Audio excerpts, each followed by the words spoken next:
everybody. Welcome back to Crime Weekly. I'm Stephanie Harlow. And I'm Derek Levasseur. Before we dive right into today's video, let's have a word from the sponsor of today's video, GlassesUSA.com. By cutting out the middleman, GlassesUSA.com offers prescription glasses and sunglasses at up to 70% off retail prices. You can shop for all your eyewear needs online at affordable, not cheap prices without leaving your home. With GlassesUSA.com's virtual try-on tool, which is on their website, you can find the right pair. I used it to find mine, and it was super helpful. So you can upload a picture of yourself and see how you're going to look in these glasses. You don't have to step foot outside your front door. You can shop for glasses with a glass of wine in your hand or whatever it is that you like to drink in the evenings when you're relaxing. GlassesUSA.com offers over 9,000 styles of eyeglasses and sunglasses, including in-house brands like Muse and Amelia E, and designer brands like Ray-Ban, Oakley, Armani, Gucci, and many more. And almost all pairs can be ordered with your prescription and or blue light blocking coating as well. And the price point is amazing. A complete pair of eyeglasses and sunglasses starts at only $30. Basic prescription lenses are included with every frame, including premium brands such as Ray-Ban and Oakley. And some of my favorite glasses from Glasses USA are these ones. These are the Coach ones. You guys always say how much you love them. So these are the Coach HC6078. And everybody says they love it when I wear these glasses. Right now I'm wearing the Muse Hopper glasses in tortoise shell, and I love these ones as well. Derek, I see you have a couple GlassesUSA.com glasses on as well. Yep, right now I'm wearing the Revel Dans. And then I also, so these are just my regular, I don't wear prescription glasses, so these are just the blue blockers. And then I also have, for when I go outside, I have the Revel Slaters. So basically kind of the same frame style, but obviously tinted for the sun. So I'm really liking them. It was fast delivery, fast shipping. They all came with their own personal eyeglass case with also like a cleaning cloth. I thought that was really a nice touch. So we're really behind the product. I'm loving the glasses. Glad to have them as a sponsor. I love them so much. And if you're feeling overwhelmed by the amount of choice, they have a quiz you can take, which only takes about a minute and suggests the right pair of glasses based on your face, shape, and needs. Plus, GlassesUSA.com's lenses are of the same high quality you'll find in any glasses store. They're made in their own state-of-the-art labs. They can handle any type of prescription, whether it be single vision, bifocal, or progressive lenses, and they offer personalized lenses based on your need. Shopping online at GlassesUSA.com means a risk-free experience, free shipping and returns, and a 100% money-back guarantee if you don't absolutely love your glasses within 14 days of delivery, no questions asked. They also offer a 365-day product warranty. Also, if you're not a glasses wearer, GlassesUSA.com is the perfect place to stock up and save on contact lenses. You get 25% off all contact lens brands, AccuView, Biofinity, dailies, and many more. They're available with any prescription and for all uses. And if you don't have your current prescription on hand, GlassesUSA.com also has a free app called the Prescription Scanner, which can scan your current glasses and help you figure out your prescription, which is pretty awesome. It's easy, it's free, and it takes under 10 minutes. And when you're done, you can immediately start shopping for glasses on their site. Yeah, we love the product, guys. I think we laid it out pretty succinctly there. We strongly recommend you check it out. So guys, if you want to check out GlassesUSA.com, just click the link in the description below. We appreciate GlassesUSA.com supporting the video. Let's get into this week's episode. Today, we are launching into our second to last episode on the Scott Peterson and Laci Peterson case. But I do want to tell you guys that you should check out True Crime Week on Stitcher, where they're kicking off the spookiest month of the year with the creepiest and crawliest true crime podcasts. Listen to our podcasts and other true crime podcasts for free on Stitcher. Also, check out their curated homepage to find your next true crime pod obsession. If you're on your phone, you can download Stitcher in your app store or go to Stitcher.com. Yeah, very well said. We're featured on the Stitcher page this week, so definitely check it out. Support the channel. And speaking of supporting the channel, we want to thank everyone for the purchases of the Crime Weekly and Undercover Pineapple merch. I also like that you guys are starting to take pictures with it and sending it to us. I've been reposting a lot of it both on Instagram and on Twitter, so we really appreciate the support. And if you haven't picked up your merch yet, just click on the description right here. It's crimeweeklypodcast.com/shop. But we appreciate the support, everyone who's done it now, and we'll do it in the future. We love seeing everyone rocking the merch. Yes, we do like it. And I love my undercover pineapple baseball tee so much. I wear it almost every night to bed and then during the day too, because sometimes I don't change out of my pajamas during the day. If I'm not going anywhere, nobody's going to see me, but nobody needs to know that. It's okay. Too much information. Let's talk about the case today. So we've covered so much about Scott Peterson, about Laci Peterson, about Amber Fry, so much information, and there's just no way to get everything in, or this would be several parts. It would keep going for another 2, 3, 4, 5 parts. So we're trying to kind of condense it, but we want to make sure all the important information is in there. Do you have any questions, or do you want anything clarified before we launch into today's episode? No, I'm pretty much caught up. I have my notes going. I've been kind of asking you the questions as we go. We're getting the feedback from you guys in the DMs and underneath the posts. So there's a lot of, what I'm finding is there's a lot of information out there, some of which was never fact checked. Yeah. One quick example, to not go too far off the beaten path, was, I got a DM that we actually do read everything. And I got a DM about one of the specials you were watching, and not you, but the person who DM'd me this and said, "Oh, Scott said that he removed the leash in this special or whatever," and you said that wasn't the case, correct? No, Scott did remove the leash. Scott did remove the leash. He did remove the leash. So I think the message, because you sent me the message, it said something like he didn't remove the leash, or hold on. No, the person in the thing said that when the leash was already off. The leash was already off. I'm such a huge fan of the podcast. I'm currently listening to the Laci Peterson episode 5. And remember you guys mentioning that the dog had a leash on when Scott returned home from fishing. You guys mentioned how dangerous it was the dog could choke or hang himself with a leash. Currently also watching One Last Chance, the trial of Scott Peterson 2020. And in episode 2, you could hear Scott say that when he arrived home after his fishing trip, the dog ran to him and didn't have his leash on. What I can't remember is if the neighbor found the dog with a leash on or without the leash, but I think it was with. Yes. So the neighbor did find McKenzie with the leash on, because remember she said that there was dirt and like grass clippings on the leash. And according to Scott, he also found McKenzie with the leash on because he specifically said in his timeline when he got home from fishing that he took the leash off and left it on like the patio table outside before going inside with McKenzie. So it could have been taken out of context, or it could be one of those things where Scott just lost track of his lies, of his stories. But no, so no questions, but little things like that. Unfortunately, I can't keep it all. We talk every day.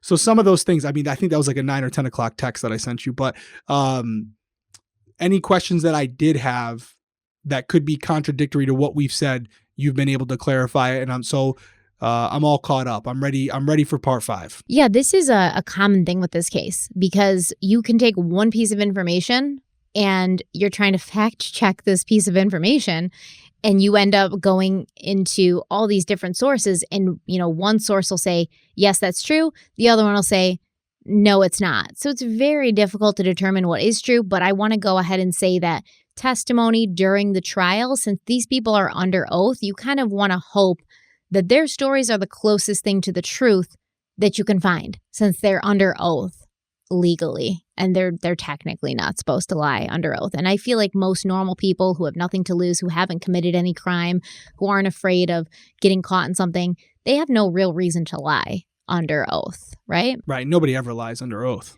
Perjury? I'm not saying that doesn't happen. I'm saying, no, I'm totally with you. Somebody like Scott would lie under oath. If you're on trial for murder, you may have a reason to lie. But I do agree with you. Court testimony, whether it's truthful or not, is the best thing we have to go off of as researchers, as storytellers, because that's recorded documentation that's going to be enshrined forever. So to go off a TV special or another podcast, you're playing with fire there, because you don't know what type of research they're doing for their information. So it's always better to go with police reports, court testimony, etc., to try and be as accurate as we possibly can. And I mean, TV specials, any media like television stuff, they do edit creatively to make things seem a certain way, or to support or bolster a certain narrative. So, you usually just watch these TV things for like a timeline, or just to see the people who are involved, like detectives and stuff, like what are they saying about it. But as far as the information goes, I'm covering a case right now for Halloween. I've never in my life seen a case where every single TV special or every single source that I look at has different information of how things went down, to the point where it's like different names of people who were a part of it. And it's crazy. That's kind of what you get when things get to the media. It's the telephone game. Yeah, no, I agree. That's and being someone in the TV game, even shows that I've done, what we're doing is truthful, but they can have ways to, like you said, edit it a certain way where it sensationalizes something, embellishes something. And even I've had to go back and go, no, don't, just let it be what it is. You don't have to make it more than that. If that's not enough for the viewer, too bad. So I'm with you. And that's why, at the end of the day, court testimony is king. Whether they're telling the truth or not, that's on them. Well, the diehard Harlequins in here will know what I'm talking about when I say that I was part of a television project, a television project that I feel used some creative editing to portray me in a certain way. So I will never trust anything I see on these specials again, because I know how easy it is to take something completely benign and make it seem calculated and malicious. But when we left off in the last episode, Amber had pretty much just come out and she was like, yo, yeah, I've been with Scott, but he didn't tell me he was married. I had no idea. I didn't know his wife was missing. I found out all of this stuff as I went along, kind of like you guys have. And now I'm here to sort of set the record straight. And then Scott, he continues talking to Amber after this, and he continues trying to see her, and he continues trying to build this relationship, and he makes sure to let her know that he's proud of her for coming forward and speaking her truth. But once Amber was known to the world, Scott Peterson was left with very few friends and supporters. Scott, who had been avoiding all reporters and news cameras during the entire search for his wife and unborn son, told a reporter, quote, "I really don't care what people think of me as long as it continues to keep Laci's picture, description, tip line in the media. Make me the biggest villain if you want to, as long as it keeps her picture in the press. They can think anything they want of me. Let's find Laci." End quote. Thanks, Scott. Thanks for the permission to think anything that we want of you. But he's over here acting like he did this on purpose. Like, I'm surprised he didn't try to spin it. Like, this was my plan the whole time. I started an affair with another woman preemptively just in case my pregnant wife vanished and I needed drama and scandal to keep her face in the media and keep her story alive. And at that point, Laci's story didn't need any help to be kept in the media. It was literally this is a 24-hour news cycle. Nancy Grace was talking about it. Everybody was talking about this. So Scott's full of shit. That's my opinion. But he basically was avoiding the cameras, I think, because he didn't want Amber to see him on TV. But once she knew, now he's coming forward and he's this really tragic figure, or he wants people to think he's this tragic figure. This husband, he's the martyr. He's the victim. I'll be the sacrificial lamb and be painted as a villain if it helps find my wife. Yeah, it's like, dude, you painted yourself as the villain, man. Yeah. No one's doing that for you. You held the brush. But he's the perpetual victim. He's the perpetual underdog, even though, in my opinion, that's absolutely not the truth. So Laci's mother, Sharon, she said that once she found out about Amber, everything changed. In her book, Sharon said, quote, "In hindsight, denial had been such a comfortable place to hide from the truth. I didn't want to believe Scott would hurt Laci. I wanted to know what Scott had done to her and how he did it. I couldn't help thinking of anything but my poor daughter, my helpless Laci." End quote. And this is very sad because in the book she talks about, trying to fall asleep at night, and she's thinking did Laci, suffer? Is she being held somewhere? If Scott did this to her, how did he do it? And of course, I think that's very normal. That's very natural. It's the last place that you want your mind to go, but it's also the first place that it goes to, right? Even though it's morbid, even though you feel like it'll break you, of course you can't help but thinking that because you're trying to put yourself in the shoes of your loved one. And that's a scary place to be. It really is. As a parent, I can't imagine being in that situation. I hope I never find out. I hope you never find out. I hope likewise.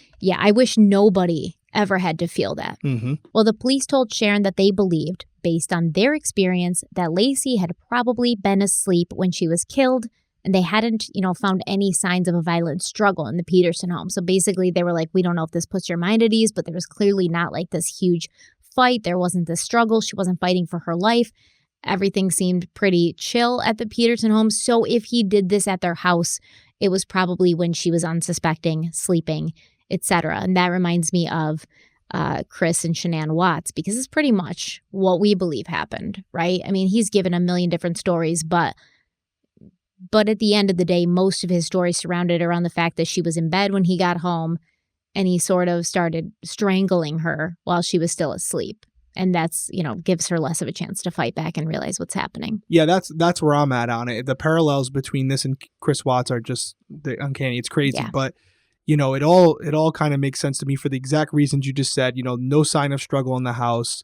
It does appear that Laci might have known that Scott was cheating on her, so it wouldn't have been that kind of like caused her to fly off the handle.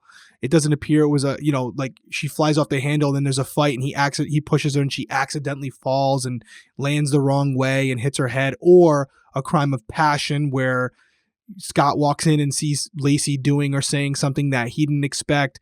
This was if Scott did do this, which he has been found guilty by a court, this was premeditated, and it started going into motion as soon as he found Amber and realized he wanted to be with her over Laci. So this could have been a whole thing that he had kind of conjured up. And I know I keep harping on it, not only no sign of struggle, and I know some people have kind of pushed back on it in our comment section, but I'm standing on this mountain. I do not care.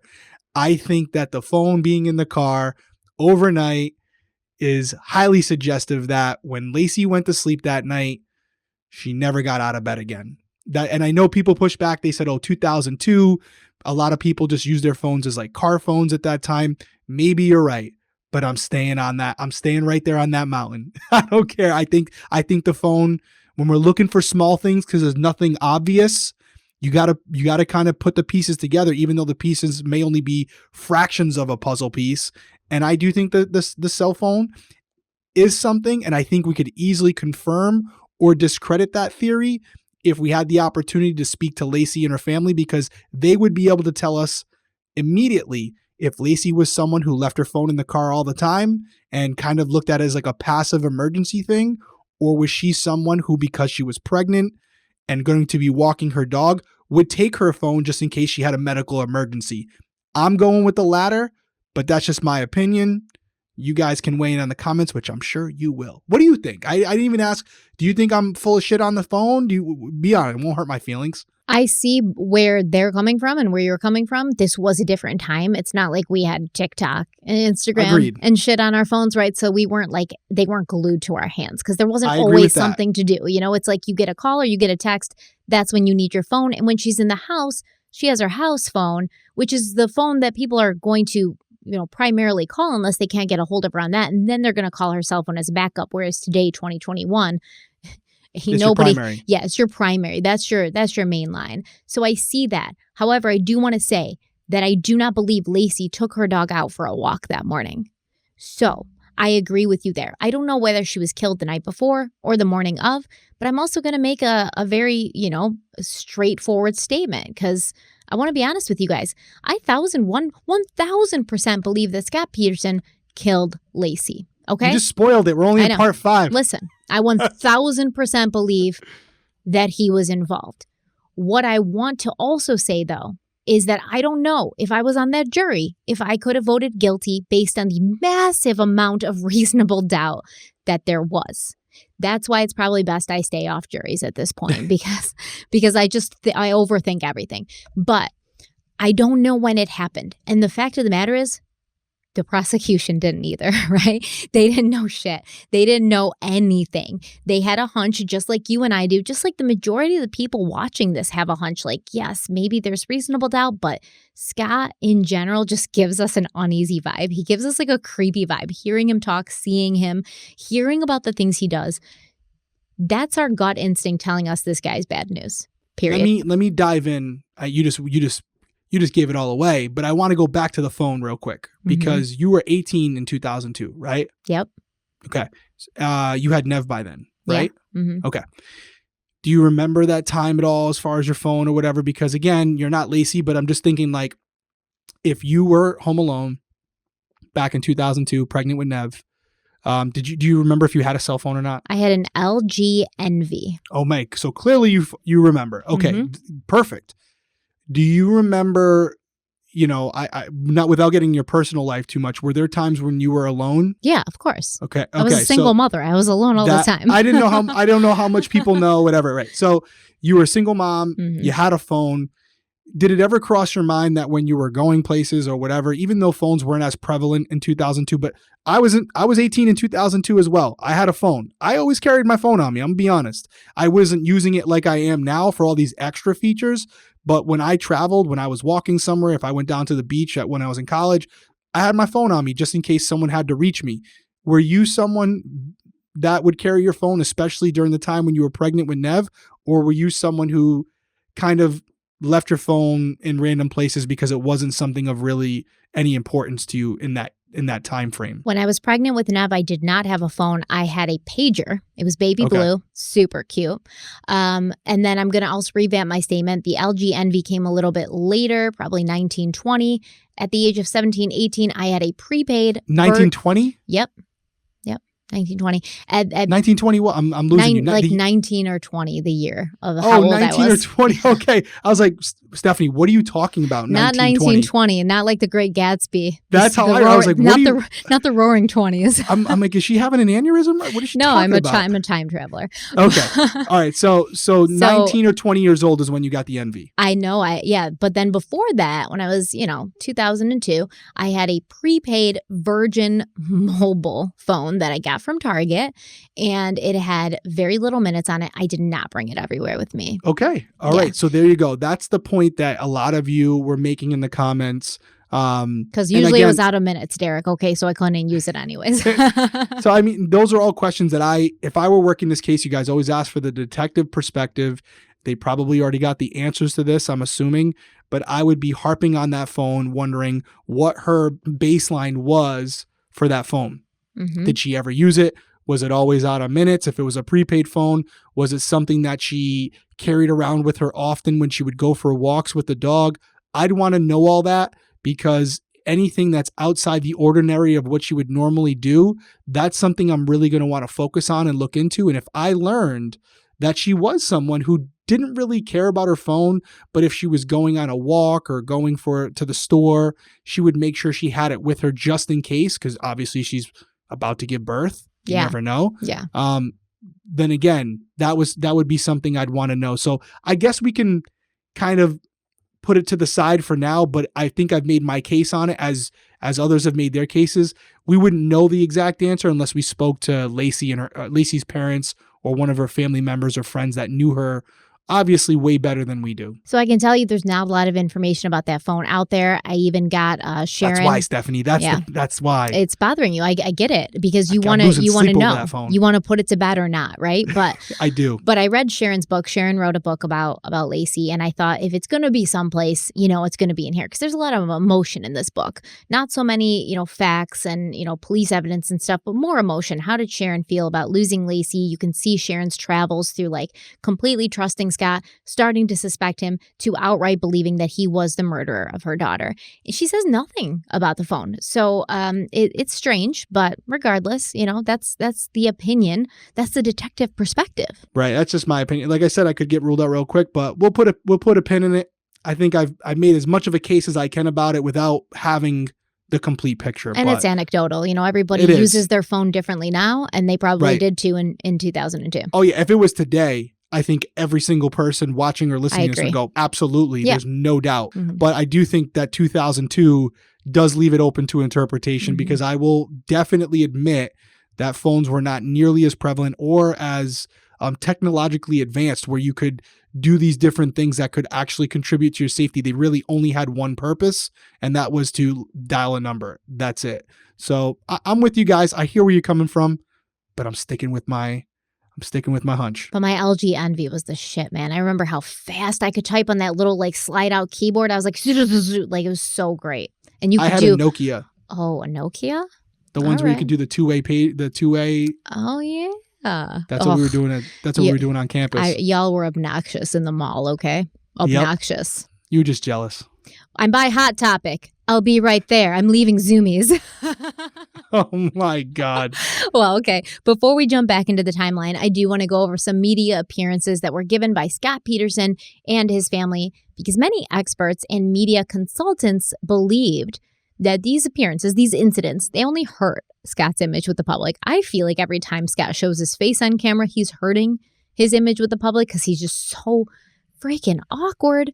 But what do I know? So Jonathan Bernstein, he's an LA crisis management and media consultant, and he claimed that Scott's television appearances were a mistake and strained his credibility, saying, quote, "Anybody who puts themselves in that position, they better be squeaky clean, and he's already proven he's not," end quote. But Mark Garagos, Peterson's lawyer, he felt that media appearances were essential, and Scott wasn't a celebrity like many of Garagos' former clients, Winona Ryder, for instance. So Scott didn't need a media strategy. Garagos said, quote, "You gotta suck it up. You've gotten caught up in something much larger than you could have ever thought of, and you have to weather the storm," end quote. Bad advice on Garagos' part, if I do say so myself, because Scott's interviews with the media were very telling. We know that he spent a long time avoiding reporters and news cameras. But now at this point, everyone knew about Amber, and Amber herself knew about Laci, so Scott had no reason to stay in the background any longer. And I want to focus on two interviews specifically.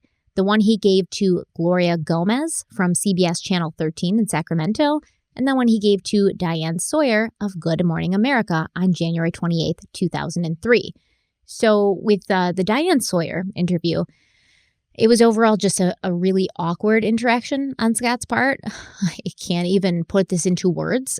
He did a lot of smiling.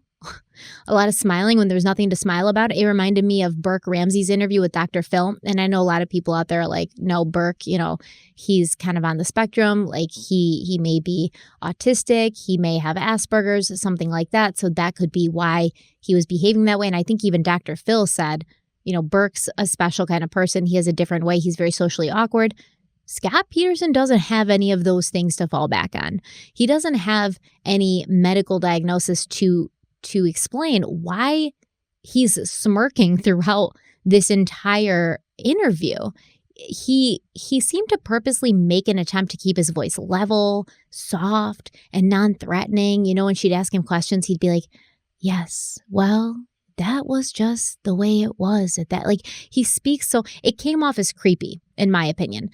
For instance, Diane Sawyer told Scott that everyone sitting at home wanted to know the answer to one question. Did he murder his pregnant wife? Scott responded that he had nothing to do with her disappearance, and although he believed murder was a possibility that he may need to accept, they don't know anything for sure yet. But he's got this weird smile on his face while he's saying this. So his words are communicating one emotion, which is like, I'm trying to be hopeful. I understand that my wife could be dead. I understand it's not looking really great right now. I mean, it's been a literal month since she's gone missing, but I have hope and I have faith. And he's like smirking, and his face is communicating a completely different story. And I believe in the body language community, they call this duper's delight. I've heard people say it so often. I don't really buy into the whole body language thing. There's certain things that I'm like, yes, but also I think it goes so far where we're dissecting everything that everybody says and we're focusing on the wrong things. I remember Heidi Broussard. It was a case, and her husband, she went missing, and it ended up he was completely innocent. He had nothing to do with it, but everyone was tearing him apart. And they were saying, look at him. He's smiling. Duper's delight. He's looking down and to the left. That means he's lying. He's saying this and that means this. And they just kind of went crazy. And this man who had this small child that he was the father of, and his wife, the mother of this child's missing. He's lost so much at this point, and he was just being ripped apart in the public opinion, and it bothered me. So I don't buy into this as much as I feel like other people do. What's your take on body language as far as suspects go? Body language is huge. I used to use a technique that's not technically allowed anymore in its same form, which was called the read technique. There is other variations of it now. I think a Wicklander, Zulawski technique. I do think there's a lot of truth to body language and nonverbal cues. And I think as interviewers and interrogators, It's a tool that we have. I actually have it. I won't pull it out tonight, but I actually have a right to my right here. If you're watching this, I have this it's this pad, but it comes with a list of verbal cues that we were conditioned to look for, right? It's a bigger class that we had to take over like 2 months. There's 2 different levels to it, but then it's kind of like a cheat sheet. And some of those things are baseline question behaviors and then control question behaviors. So you would ask these baseline questions to try to get a baseline on the person themselves. So for example, there are some people who have a natural tendency to tap their right leg or tap their left foot or tap their fingers or look away when they're speaking to you. That's just, it could be for cultural reasons. It could be just because of their own personalities. You have to kind of take the first half of the interview just establishing a baseline of what this person does. Once you've established a baseline that you think is their normal behavior for interacting with you by asking certain questions like, baseball questions or whatever you think might be of interest to them, then you go into questions where if they were lying or if they were anxious about it, they would display a different type of behavior. And what you're using is not what you learn in the books as far as what liars do, but what they're doing that is different from what they've been doing for the first half hour of the interview. That's how I did it. So I wasn't basing it on the sample that was given in our videos for our interviews and interrogation techniques when I was in school for this. I focused on developing a baseline that was specific to the person I was speaking with, and then looking for things that have been proven to suggest deceit that they were now displaying, but were not displaying in the first half of my interview. I do think there's some truth to it. I do think there are some outliers as well where they just change throughout the interview based on the series of questions you're asking. But I am one of those people that do believe there is something to it. Yeah, but that's after establishing a baseline, correct? Correct, a baseline based on that specific person. So could you analyze a person's body language if you did not have the baseline based on that person's specific behavior? No, I don't think you could. I don't think there's a format. I don't think there's a template that you can just apply to. So you and I, for example, you and I could go into an interview, and if we're not asking control questions or baseline questions first, I can't put a template over your interview and say, see, right here, she lied based on the template. And the same thing hold true for me. It's going to be specific to the person you're interviewing. And any good interviewer is going to know that. I do think there are quote unquote experts sometimes who will watch just one question of an interview where people felt like he or she was lying and go, yep, you know what? He's looking off to the left. That would suggest he's lying because in case you guys don't know, looking off to the left would be actually not lying. So looking off to the left, the way I remember it was looking off to the left means logical side of the brain where you're pulling from fact, you're pulling from memory. The right side of your brain is the creative side of your brain where some people believe that if you look down and to the right while answering a question, you're creating your response as opposed to pulling it from memory. I don't know. I haven't seen a lot of substance in that in my personal experience where I've had someone lie and do that. But I do know it is possible. But again, if you're just watching that question and they look to the right and you say they're lying, well, how do you know they weren't looking to the right when they gave you their name and date of birth earlier in the interview? Or when they were talking about the Red Sox earlier in the interview where they had no reason to lie and yet they were still looking down and to the right? Because if they were, you would cancel that out as an indicator of deception. Yeah. Did that answer the question? Yes. I kind of feel like I was jumbling there. No, it's perfect. And it reminds me of something I haven't thought of in literally over a decade. There was this show back in the day, and I was watching this show when you still had to order DVDs from Netflix, when there wasn't like a streaming option. Yeah. And it was called Lie to Me. And I think it was only 1 season, maybe 2, but it was about a body language expert. And he would just like go in and he would talk to somebody for like 5 minutes and he'd be like, they're lying. It was a great show. However, I think that it happens so much where just the layman will look at these interviews not having a baseline, not having an indication of how this person generally behaves. And they'll say, that person's lying because they're doing this or they're doing that or they're speaking in this way. And I think that's a little unproductive, but I do think it's fun. It's a fun exercise in critical thinking. But when you start accusing the person of lying and murdering like their wife in the comment section of a YouTube video, something they might see, that's crossing the line. So it's fine to speculate and it's fine to like talk about it and think about it. And I know there's lots of YouTube channels that just specifically look at like interviews from suspects and analyze them. And I think it's fun and I like to watch those. But, who knows if there's any real merit to it, especially when you have not established a baseline. Correct. And actually, for the guys that are on YouTube right now, just so you don't think I'm lying to you, if you're on YouTube, you're seeing this. Here's my actual binder right here. It's the one I still use to this day. And I have a series of questions that I ask to establish a baseline. I ask them the same way so I can testify to that in court if I change it up for that person.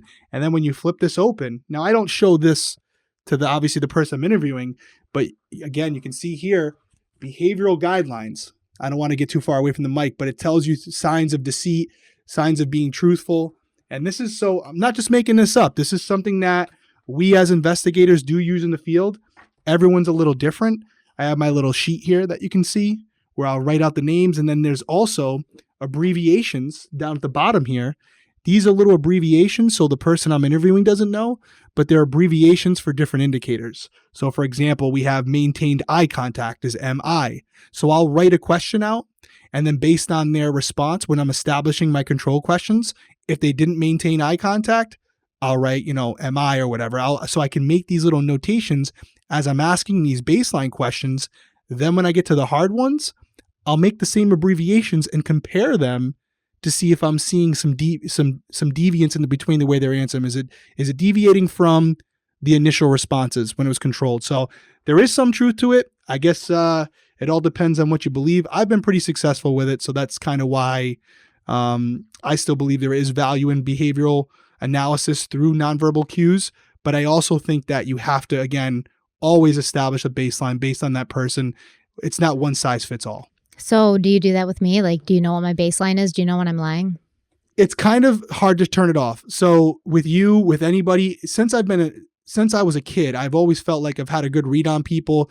Growing up in an inner city, a lot of times in order to not get beat up, you had to be able to read the people you're around to know what their intentions were. So I always had that innate ability. And then I was fortunate enough to be able to go to all these schools. My chief was really big on interviews and interrogation techniques. So I got to go to like maybe 4 or 5 different schools throughout the years in detectives for free. And these were like $1,000 schools. So to answer your question, I should say, I do feel like I still naturally develop baselines with people, because I think there's been moments with you, maybe I'm wrong, where I'm like, hey, what's the matter? And you haven't said anything, but I know based on that baseline that I've established that you're not acting the same. But I think a lot of people do that just naturally. Yeah. If you know somebody well enough, right? Yeah. Without the training. Yeah. I think there's always but having that training, it helps you get there with a person you don't know well a little bit quicker, right? Right. It's almost like if you went on a reality show for $500,000 and you had to establish baselines on 15 people to win, it'd be pretty advantageous, right? Yeah, I think so. I think probably work out pretty good. Or if you're on like one of those speed dates, and you wouldn't know. Shut up. But no, we got off the track there, but I think that type of stuff is stuff that our listeners really love, because that is stuff that, like, this is from the Reed Institute. So this isn't something you can you're going to photocopy that and send it over to me, right? I might even have an extra one. I have to go into my boxes, but if I have the extra one, I'll give it to you. So do I have a tell? Because I need to know to like suppress this tell. Do you have a tell? Well, even if you had one, I probably wouldn't tell you, because that would take away my superpower, right? Of being able to know. But you don't need a superpower with me, so. No, you're pretty, you kind of wear your emotions on your face. You do. You wear your emotions on your face. So with you, even before you open your mouth, when we're like starting to get prepped for these podcasts, the way you're kind of moving things around and stuff, I can usually tell if it's been a good day or a bad day. Yo, that's how I always felt with my mom. I'd walk in the kitchen, I'd be like, hey, nope, not talking to mom today. I'm just going to walk right past with my book bag, do my homework upstairs. I'm not going to say shit to my mom right now until she's had that first White Russian. You know what I mean? So it makes sense, right? I mean, from her, genetics, they go down, right? So you probably do have some of the traits that your mom has, where you wear your emotions on your sleeve, and anyone around you who knows you knows what time it is and whether or not to bother you. It's so funny that some people still bother me, though. I don't understand. Whoa, that's a different story. That's a different story. All right, so let's dive back in. Scott told Diane Sawyer, it's so ridiculous. I hated him in this interview, but he's like, I'm so proud of Amber. I'm so glad she came forward. It showed what a person of character she is. And he admitted to lying to Amber about being married. But then he says after, a few days of Laci being gone, being disappeared, he called Amber on the phone and he told her the truth. Now, this is a lie, right? Scott's referring to the conversation he had with Amber where, she basically found out from her friend Sean that maybe Scott was married, maybe he wasn't who he said he was. She asks him about this and he says, I lost my wife and this is going to be the first Christmas without her. And so he didn't tell her that my wife's currently missing and there's this huge manhunt going on for her right now. He didn't say that. He was very vague. He did not say anything directly. And Scott also says, it was actually his phone call that prompted Amber to go to the police, which we also know is not true. Scott also claimed that he told the police about Amber immediately on that first day, the 24th. Also, not true. Now, I'm not going to sit here and prop the Modesto PD up because I think they did some really bad things during this investigation. But I promise you that Scott did not tell them on December 24th, the day his wife went missing, hey guys, I've actually been having an affair with another woman for several months. So, just in case that's of interest. Scott also claimed that Laci knew about Amber. He tells Diane Sawyer that he told Laci in early December that he was having an affair. And Diane Sawyer asked Scott if this news had caused a rupture in his marriage. And he responded, quote, it was not a positive, obviously, but it was not something we weren't dealing with, end quote. He said that he and Laci had not argued about it. And although he couldn't say she was okay with the idea of him carrying on a relationship with another woman, it wasn't something that was going to break them apart. Diane Sawyer came for him, man. She was like, do you really expect people to believe that an 8.5-month pregnant woman would be so casual and accommodating after finding out that her husband was having an affair? And Scott responded, quote, yeah, well, you don't know. No one knows our relationship but us, end quote. That's true. I think that different people have different relationship styles and different people are okay with different things in relationships. I don't believe that Laci was one of those women who would be okay with her husband having an affair while she was pregnant with his child. I don't see it happening. Scott told Diane Sawyer that Laci was at peace with it, but not happy about it. Isn't that the same thing? How can you be at peace with something but not happy with it? I don't know. And Diane was like, well, why did you tell her then? And he was like, because it was the right thing to do. Yeah, I think it shows multiple signs of it. Again, there's nothing tangible here to say 100% lie, but you take common sense into it.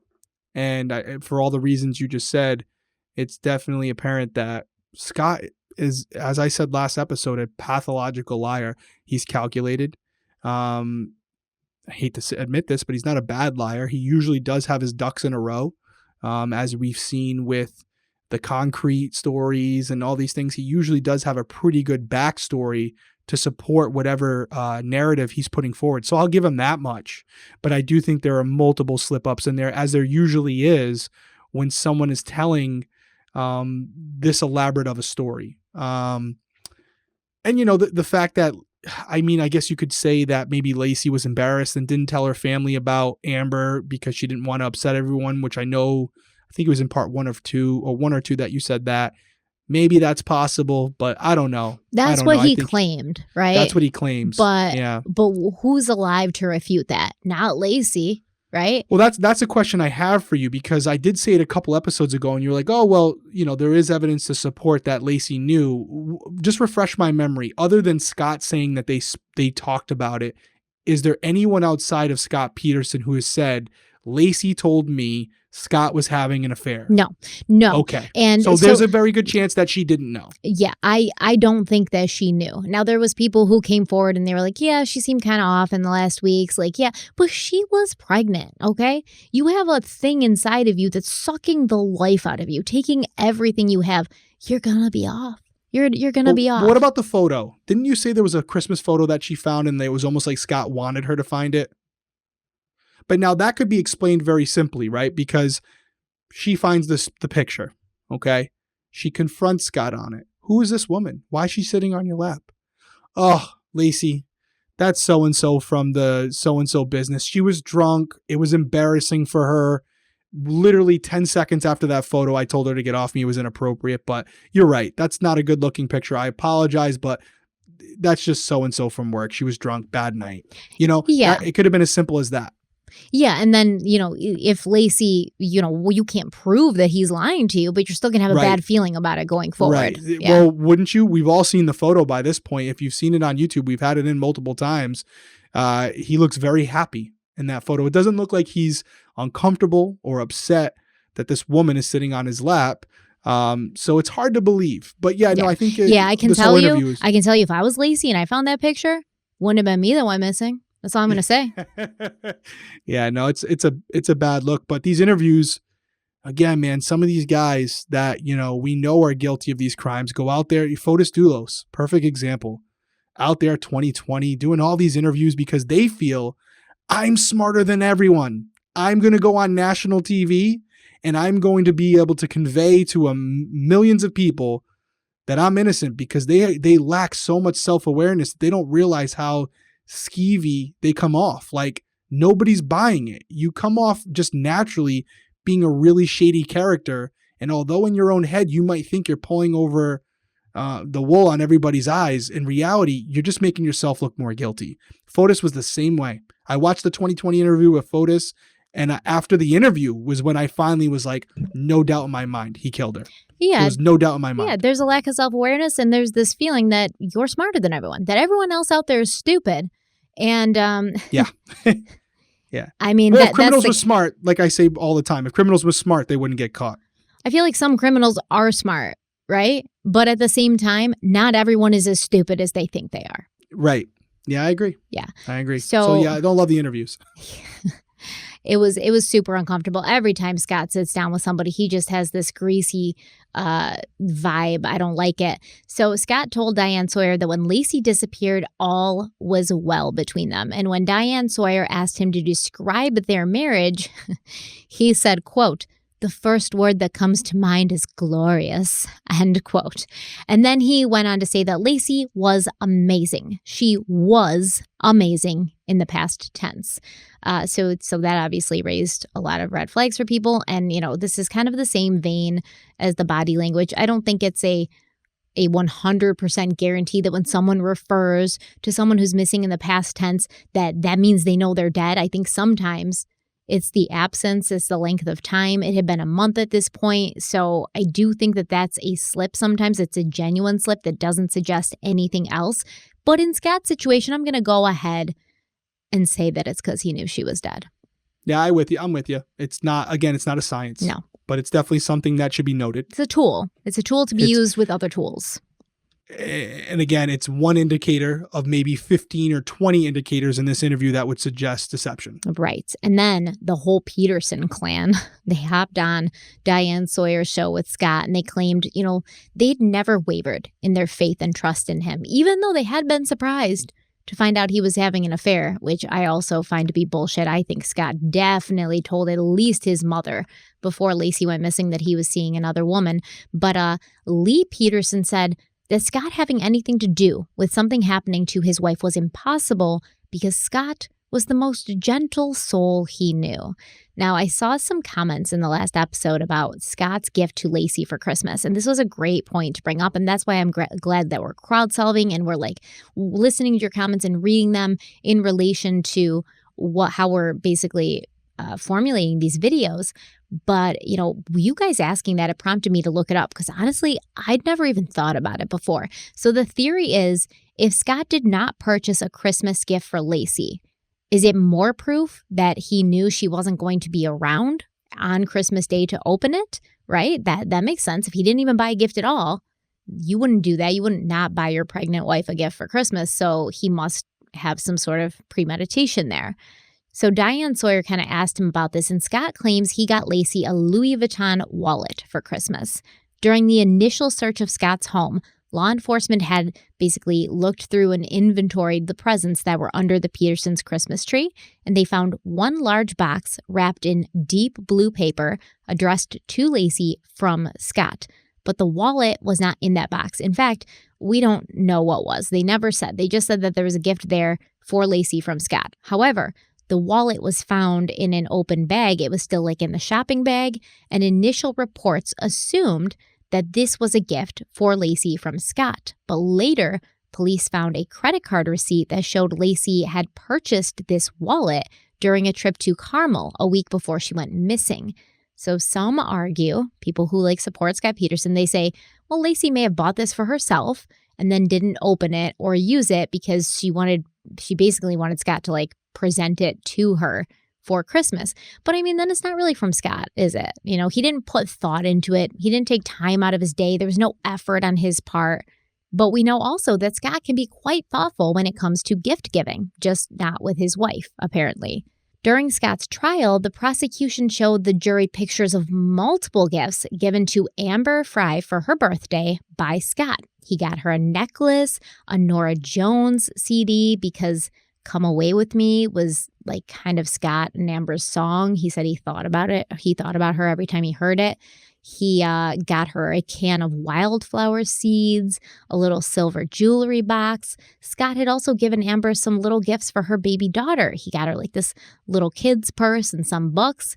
This was on February 10th, while the world was out looking for his missing wife. This was 6 days before Connor's due date. So it clearly shows a lack of concern for his wife and his child. It clearly shows that Laci's status was not a top priority for Scott. And honestly, there's no way that I can defend this. Another interview Scott did was with Gloria Gomez. And this interview where he's talking and talking, she's asking him questions, he's responding, and then his phone starts ringing. And it keeps ringing. And it stops ringing, and then it starts ringing again, somebody called right back. So obviously someone's trying to get a hold of Scott. And you would think there would be some, sense of urgency for Scott to take this call, as it could be news about his missing wife and child. But instead, he calmly asked Gloria Gomez, "Did you just want me to shut the phone off?" So a lot of you mentioned this to us through messages and comments on the YouTube videos and also on Instagram. So I had to go and hear it for myself. I watched the whole interview, and sure enough, it happened just like that. This tells you something.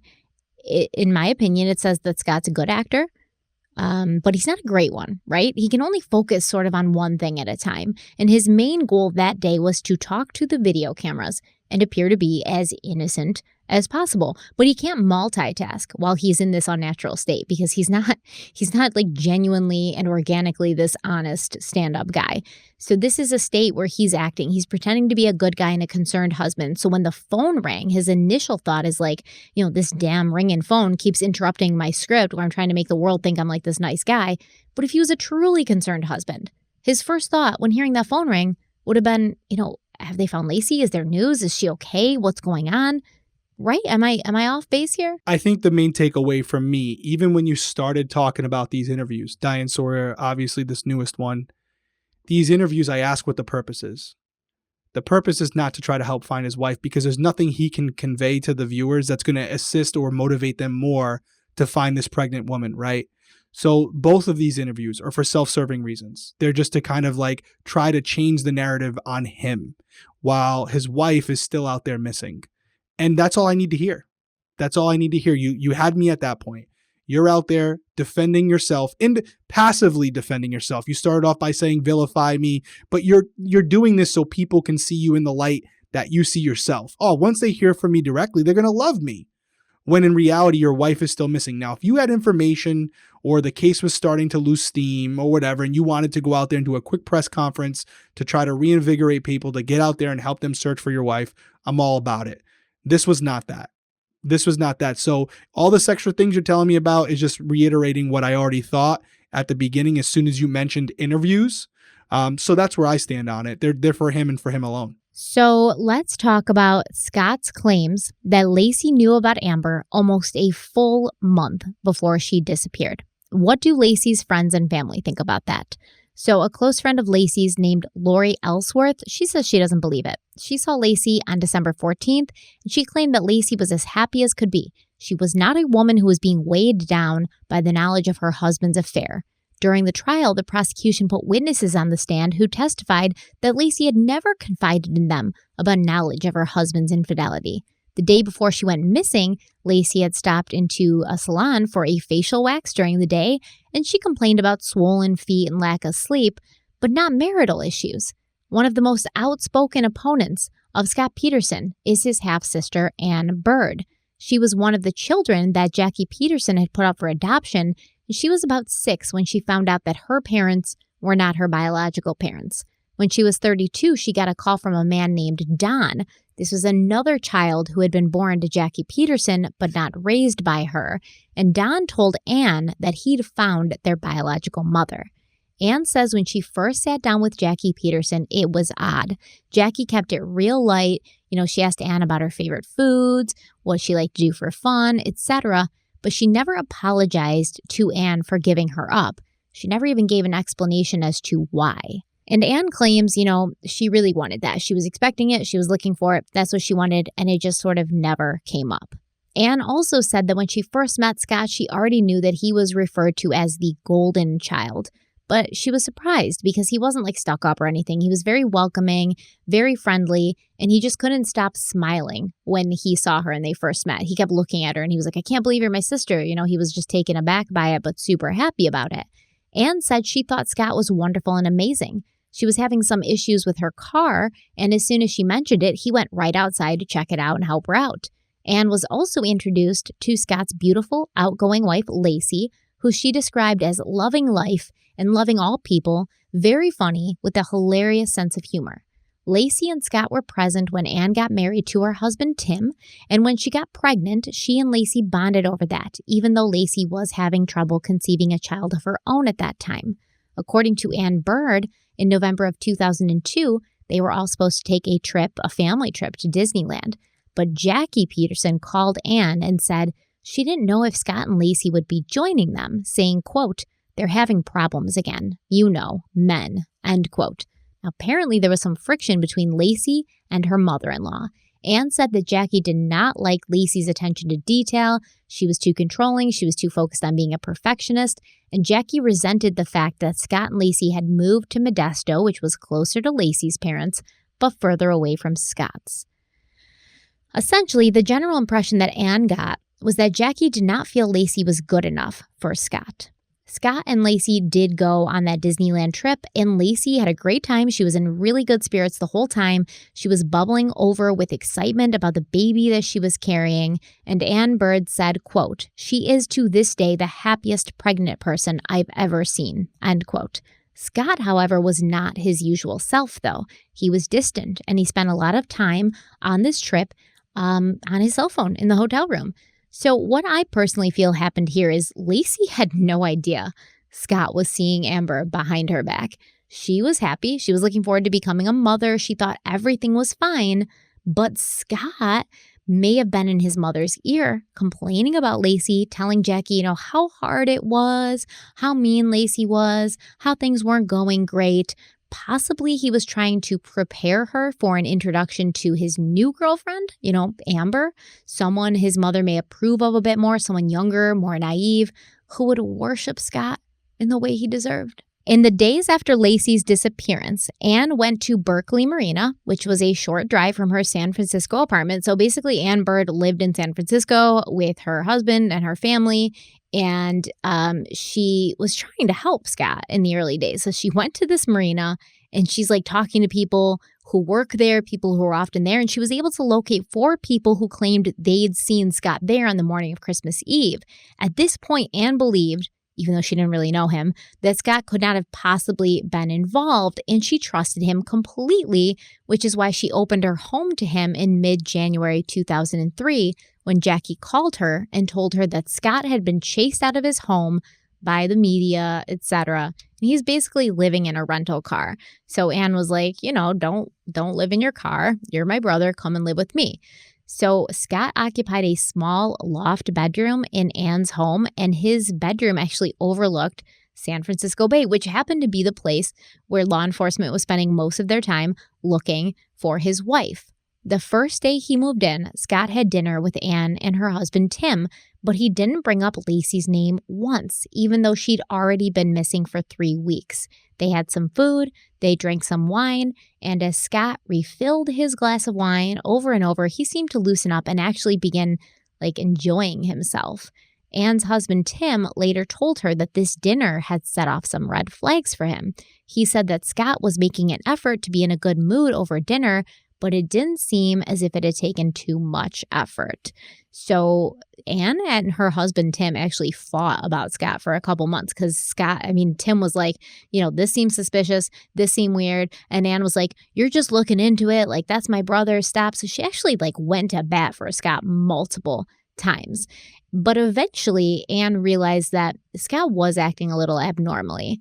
Anne claims that Scott did not seem too concerned with where Laci was, but he did seem very interested in the Bird's young babysitter who he was flirting with as if he was a bachelor. When the news about Amber broke, Anne asked Scott about it, and he said Laci knew about Amber and was fine with it. He said she'd been upset for a day and then she got over it. Scott also made some statements during this time with Anne that she found to be disturbing, such as, one day they're watching the news about the search for Laci and they're showing the footage of the police scouring the bay, and Scott shook his head and said, they're looking in the wrong place. And not Amber, Anne Bird was like, who are you talking about? The police? He was like, the police, the public, everybody, they're looking in the wrong places.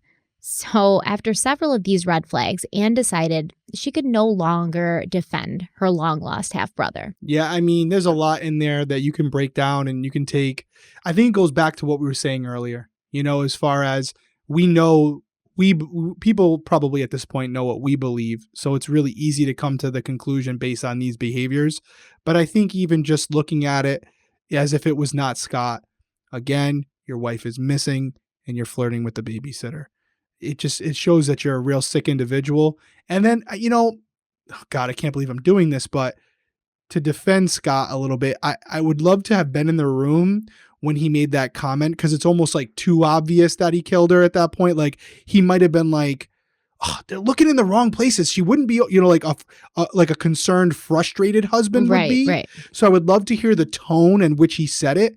But I'm assuming, based on the fact that it was brought up and that you and I are talking about it right now, it was probably in a tone that was a little creepy. But I have a hard time believing it was they're looking in the wrong places. You know what I mean? I don't think he was doing that. They'll never find her. Right. And they're looking in the wrong places. What'd you say? Oh, nothing. Oh, nothing. I don't think it was to that extreme. So she could have been skewed by the constant, pressure from her husband, hey, you need to look deeper into this. But I do think there are things in there that we know. Again, I always say it's got to be a t-shirt. Best predictor of future behavior is past behavior.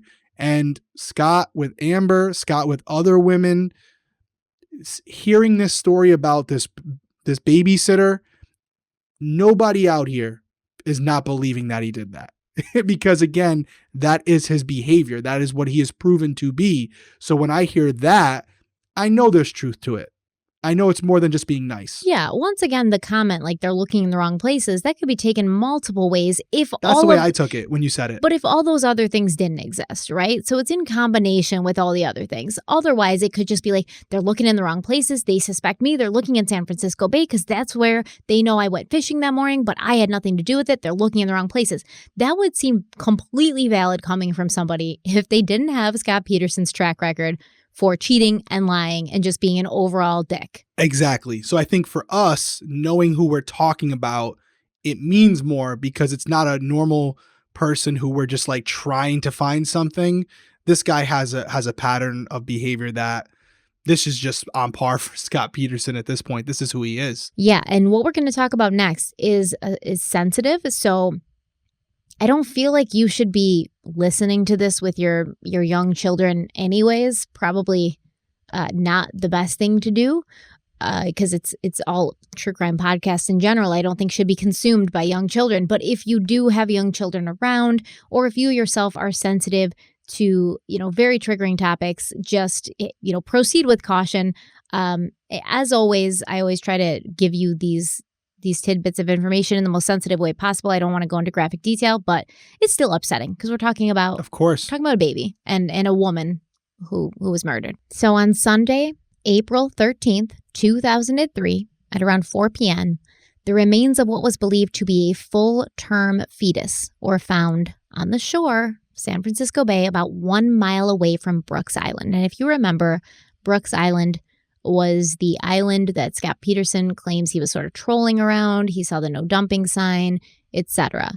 The next day, the headless body of a woman was found washed up on the rocky shore of Point Isabel Regional Shoreline Park, a mile away from where the baby had been found and 2 miles away from Brooks Island.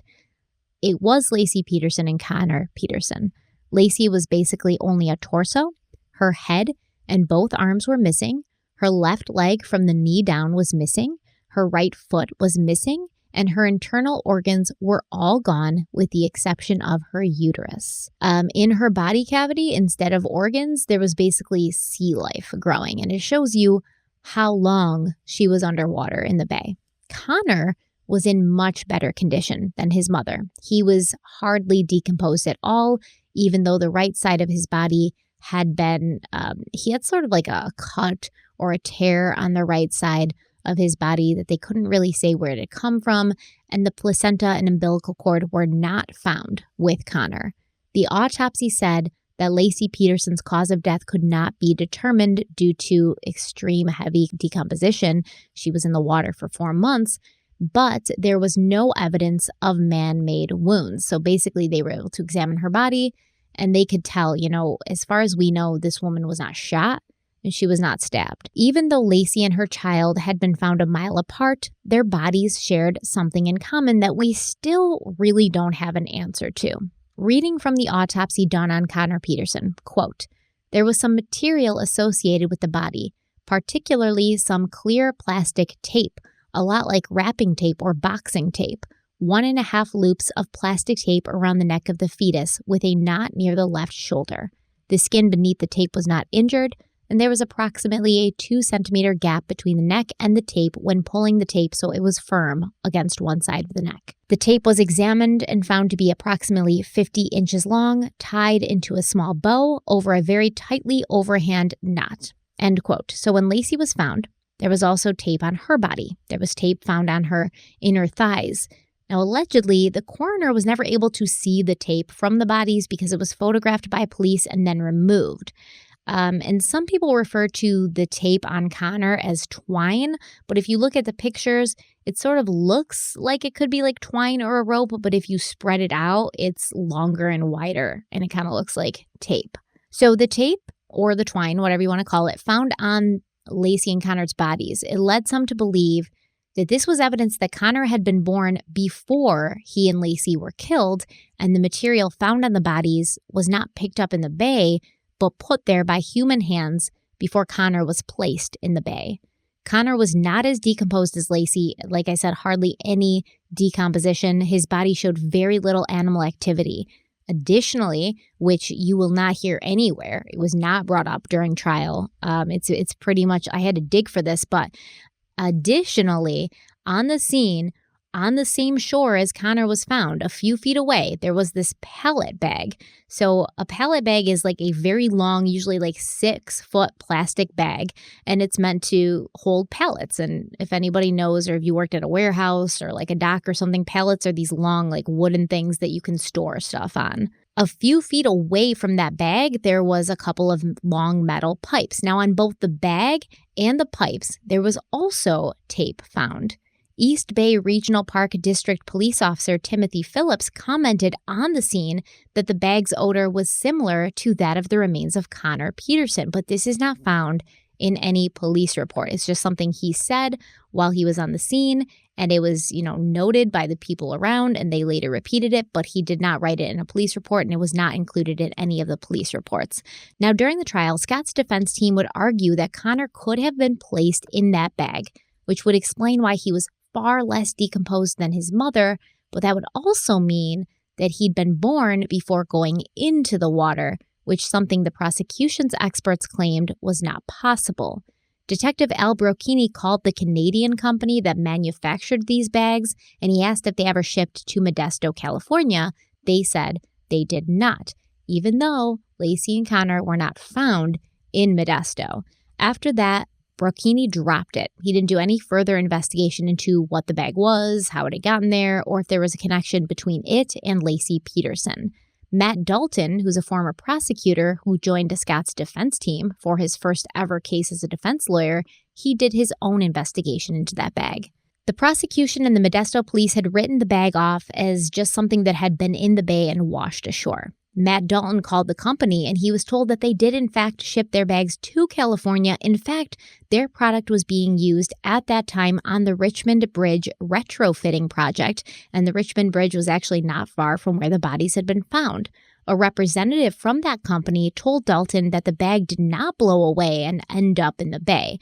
The work site was locked up tight, the bags were secure, and they would also never ship their bags with duct tape on them. They said, if you found tape on our bag, somebody else put it there.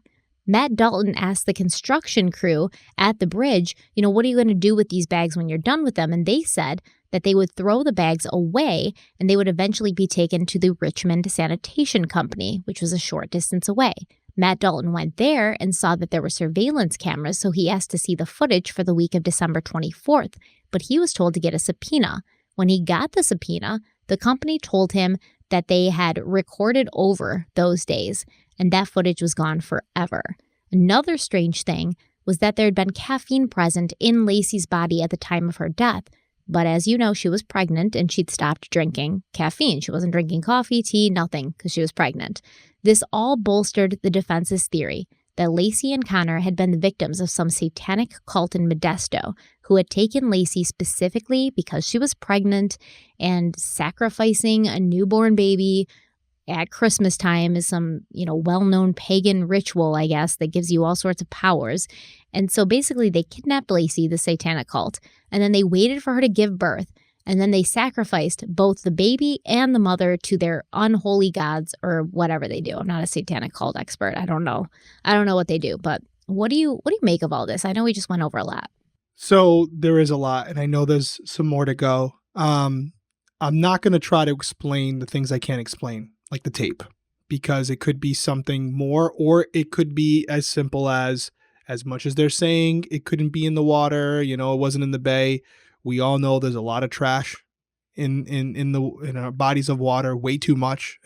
And sometimes these things that you don't expect to see in the water are there. Yeah, but did you hear what they said? Like it was tied around, and there was a bow, and then a knot under the bow. I got it. And maybe there's something to that. Maybe it was in a bow on whatever it was in, and somehow it got over his head. I'm not making excuses. I'm just saying that it wasn't tied securely enough where it was tight on both sides, only one.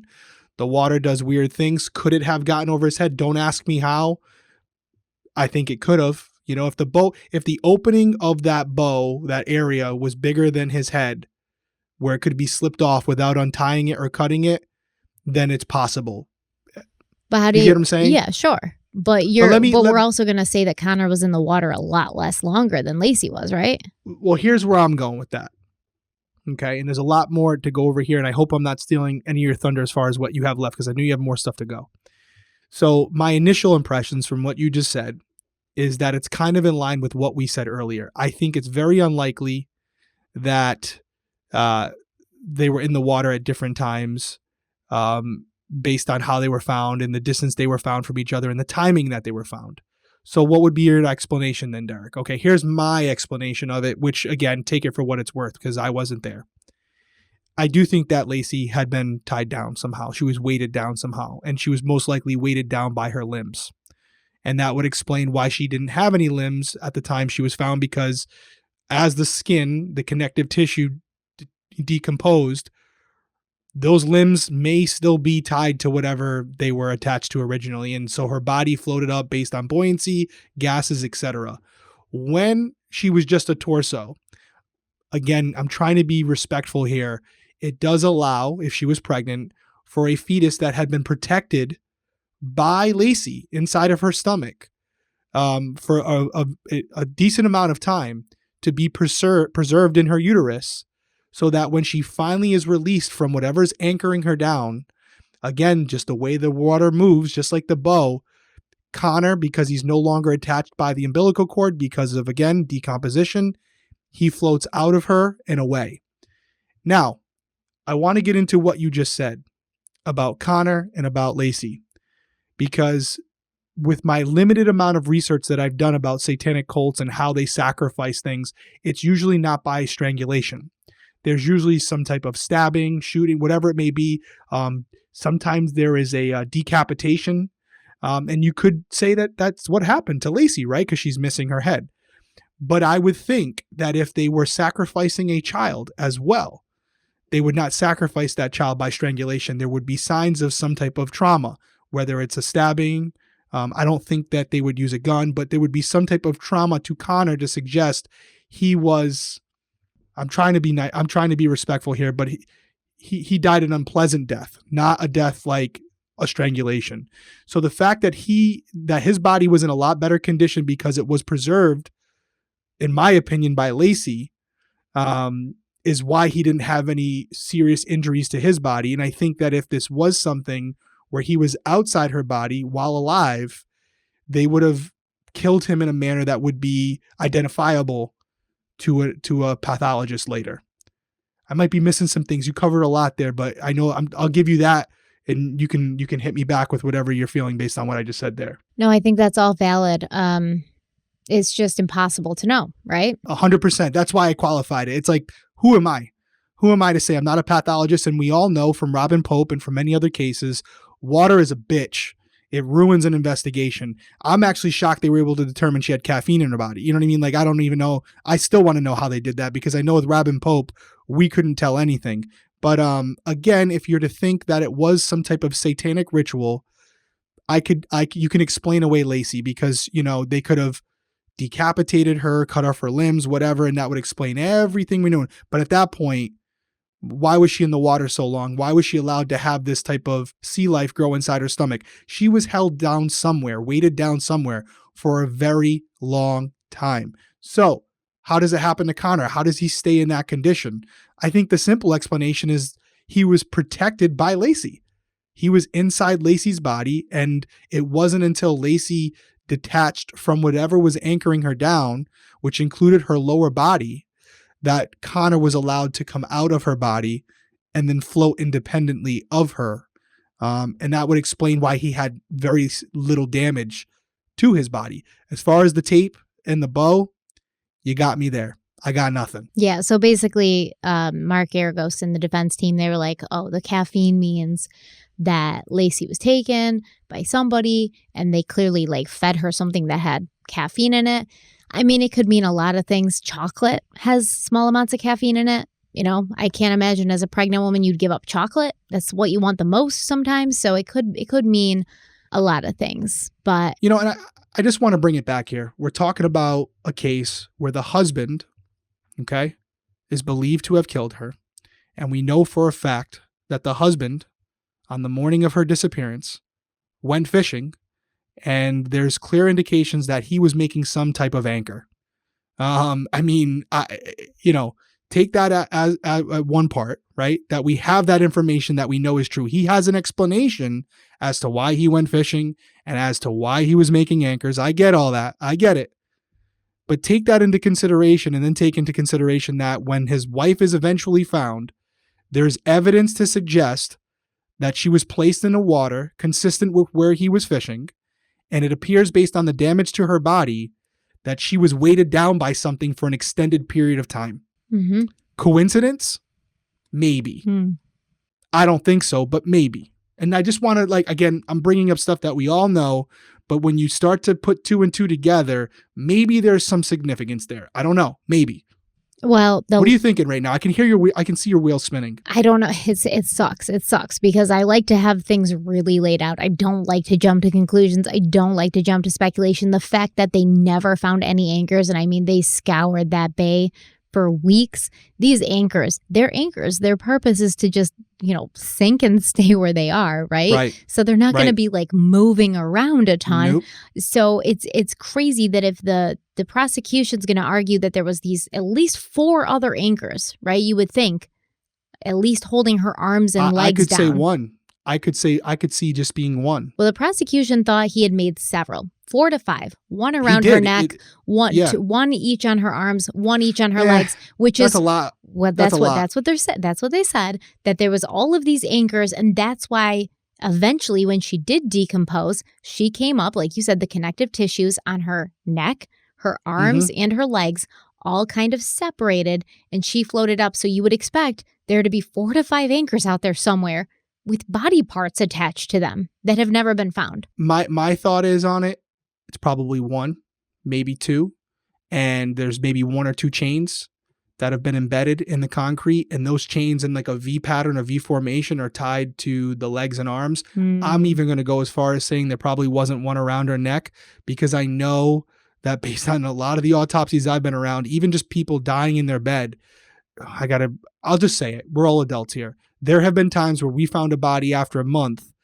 just because it was an old person or something like that, nothing nefarious, where they're in bed, there's no outside conditions, but when you go to pick them up, the head can detach because of skin deterioration and decomposition. And that's with any outside influence. That's without any outside source. It's weight, like a water. Because the head almost acts as an anchor on its own, right? It's bobbling around underwater. Guys, we're all adults here. It's moving around underwater with the currents. There's like water. You see what water does to your skin when you sit in the tub for an hour. Yes. Now imagine that by 2 months, or how long we're talking, December to April, months. Correct? Yeah. So just imagine, use your own, intelligence to kind of put together extrapolate what it does to your skin after an hour and make it, multiple months. So that's my opinion. I don't think he was carrying out this tarp with 5 anchors dangling from it like a series of Christmas ornaments. If he did it, I think it was 1, maybe 2, but honestly, it probably would only take 1 with 4 chains being tied there, or maybe even 2, because again, we talk about sea life. Sea life could easily disconnect the legs and arms just because it's stuck there and they're feeding off of it. So it doesn't necessarily have to be connected on all 4 limbs. There's so much here. There's so much here to unpack. How we could awful, do a whole man. How awful. It's she didn't awful. deserve that at all. Like, No, to have that kind awful. of death, to have that kind of like, you're just floating around San Francisco Bay for months while everybody's looking for you and you're just getting eaten by sea life. Like, that's awful. Right. And I will say this this is what I wanted to hit on with what you said, which is being someone who fishes all the time. I could tell you right now, if I brought you to a lake, just a lake, and I gave us the best equipment in the world, sonar, whatever, and I said, hey, there's one 12-inch diameter anchor under the water. It's like in the shape of a bucket. And the water's, let's say the water's 20, 30 feet deep in some spots. And we have a lake to cover. There's a limit of where we can go. It would be very difficult for us to find it. Now put us in the San Francisco Bay. Yeah, but the San Francisco Bay is not that deep at all. At a lot of points, but it does get deeper at certain points. We're going to talk about that soon, but the average depth of San Francisco Bay is 12 to 15 feet. It gets very deeper, much deeper in shipping channels, but in the area where they were found, Brooks Island, not deep at all. I believe that. But again, we don't know where they came from. And again, I said it a couple episodes ago. I personally don't believe that if Scott did this, he dropped her in the water where he told the police he was trolling. He might have spent most of his time that day at that area, but if he did it, there was a point during his fishing trip where he went off the beaten path, maybe pushed the boat a little too much, went out to a spot where the sonar said it was 12 to 15 feet deep and dropped him down because Yeah, but they used that to testify during trial of his guilt, that with the tides and the waves and the wind, that where he said he was fishing and where they washed up was consistent. Yeah. But so we can't have it both ways. It could have been further. I know it's hard to explain through an audio, like through here, but I mean, it could be where they were, they're saying they came from that area. Yes. Could it have been further north? I don't know the geography of it, but could have been further north or east of that, where it still would have caught that same current, but maybe not in the exact area where he said they were. Again, I don't know the type of what type of search was conducted, what type of grid, how many boats were out there. I don't know. So, again, I guess to summarize, is it possible that they missed one or two concrete anchors in this big body of water? Yeah. I think it is. I think it's fair to say that if we were to bring an expert diver on here, the reasonable degree of certainty that they've scoured every single square inch of that bay would be relatively low. Yes. There's bodies of water where we're looking for a plane or a ship and we don't find it. That's the ocean. Now, I know, I gotcha. But I'm saying in those cases, they have military vehicles out there doing it and stuff. So I'm just saying it's not impossible to do it. So to think that they missed this small anchor, and by the way, it wouldn't take that heavy of an anchor or that to big hold down. Yeah, to hold down Laci. I mean, if I put you're a tiny woman, right? You're not that big. No. I mean, it wouldn't take a lot of weight. It wouldn't even take a bucket of concrete to hold you down underwater. That's pretty much what he was using to make the anchors, right? A Home Depot Could have used bucket. even half a bucket. Yeah, it was. They theorized that he was using a Home Depot bucket to make the anchors. Right. So not a big anchor. So we're looking for something a little bigger than a weight that you would put on a barbell. Yeah. In the San Francisco Bay. Yeah. With all these other things that are in the water that you're trying to identify. Lots of stuff. So I think it's possible. But I hear what you're saying, and I love that you're playing devil's advocate and that we're kind of debating it in a way, even though I know where your head really is, because I do think that there are going to be people who say the same thing as you. Yeah, believe me, I'd like it to be more cut and dry than it is. Right? Yeah. We wouldn't be doing, if it was, we wouldn't have a 6-parter. But I would like it to be. I would like to have that peace of mind, because I want justice for Laci, but at the same time, I don't want somebody who's not guilty to be sitting in prison. So it's a constant, battle inside of you. But the last time that anyone spoke to Laci Peterson, it was on the evening of December 23rd, right? Her mother, Sharon, talked to her around 8:30 at night. So in his closing argument, prosecutor Rick DeStasio said, quote, "It's very simple. The defendant strangled or smothered Laci Peterson the night of December 23rd or in the morning while she was getting dressed on the 24th. I can't tell you when he did it. I can't tell you if he did it at night. I can't tell you if he did it in the morning. I'm not going to try to convince you of something I can't prove. I don't have to prove that to you. I only have to prove that he did it." End quote. A little more details would be great, though, Rick DeStasio. But I like that quote, though. Yeah, I mean, I would. I'm going to be honest. I like it because he's right. Yeah. It's not his job. It's not his job to discredit his own case. That's for the defense. No, it's his job to prove beyond a reasonable doubt. So if you have the details of when, where, and how, that would help do that, right? But you just alluded to it. He doesn't. No, he doesn't. No. He doesn't. It's not for lack of effort. He doesn't have them. Mm-hmm. He only has, and maybe we could go into a different conversation and say the police could have got him more, but we won't even go down that rabbit hole. But ultimately, the prosecutor is taking the evidence that he does have and making the best of it, presenting the best case he can. And I love that quote. It's not his job to disprove his own theory. So I do want to talk about the timing as far as it goes with Laci and Connor being killed. So if Laci died on December 23rd or December 24th, and Connor was not expected to arrive until February 16th. Now, this is also a thing that we're going to get into in a moment. His initial due date was the 10th, and then it was adjusted to the 16th. But we would still expect to see similar times of death for both Laci and Connor. Because of the condition of Laci's body, both sides, the defense and the prosecution, they had to rely heavily on baby Connor's time of death to establish a window of when this might have happened, because you have to sort of establish a window in order to disprove or prove Scott's alibi. For the prosecution, Dr. Gregory DeVore was called as an expert witness to present to the jury that based on Connor's gestational age on December 23rd, which was the date of Laci's last prenatal exam, and Connor's gestational age derived from measurements done on his remains, this showed Connor died between 8:30 p.m. on December 23rd and 10 a.m. on December 24th. This always bothered me. Even when I initially was, watching this case go down, it bothered me because it happens to be the exact window that the prosecution says Scott could have killed Laci, right? Like the exact window.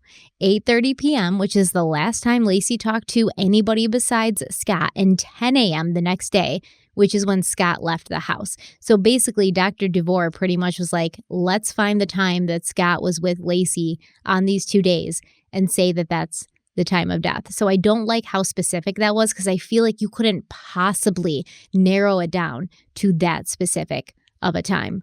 But I digress. So Dr. DeVore reviewed Laci's medical records and noted that Connor's gestational age at her first ultrasound deviated only 1 day from Laci's LMP, which stands for last menstrual period. Dr. DeVore assumed that the LMP was accurate, and it showed a gestational age of 33 weeks and 1 day on December 23rd, meaning that on December 23rd, 2002, Laci was 33 weeks and 1 day pregnant. However, there's some question to Dr. DeVore's methods in determining these claims. It is true that during Laci's first ultrasound, Connor's due date was determined to be February 10th, 2003, and that stayed consistent throughout her second ultrasound. But the third ultrasound, which usually takes place between 12 and 20 weeks to make sure that the baby's developing correctly, it's also intended to correct the due date if needed. And this third ultrasound happened on September 24th, 2002. But according to the measurements of Connor showing a gestational age of 20 weeks and 2 days, as Laci's due date suggested, these new measurements put Connor's gestational age between 18 weeks and 3 days, or 19 weeks and 4 days, based on measurements taken of his abdomen, femur, and head circumference. So this is when Laci's due date was moved from February 10th to the 16th.